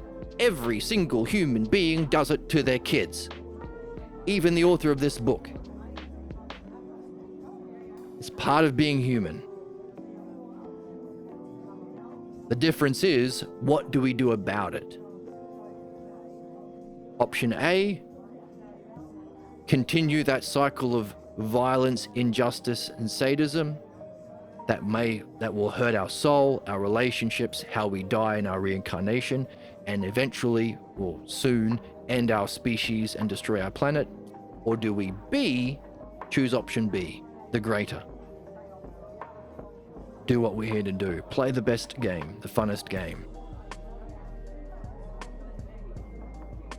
Oh, if this is the division, could there be one more stage? Conclusion? What would it be to have that conclusion dialectic? What would it be to conclude fully and properly? Hey, if the dialectic of the greater that we talked about and outlined here ends with a conclusion about the subject that can facilitate a higher direct experience or ousia of that object of our dialectic,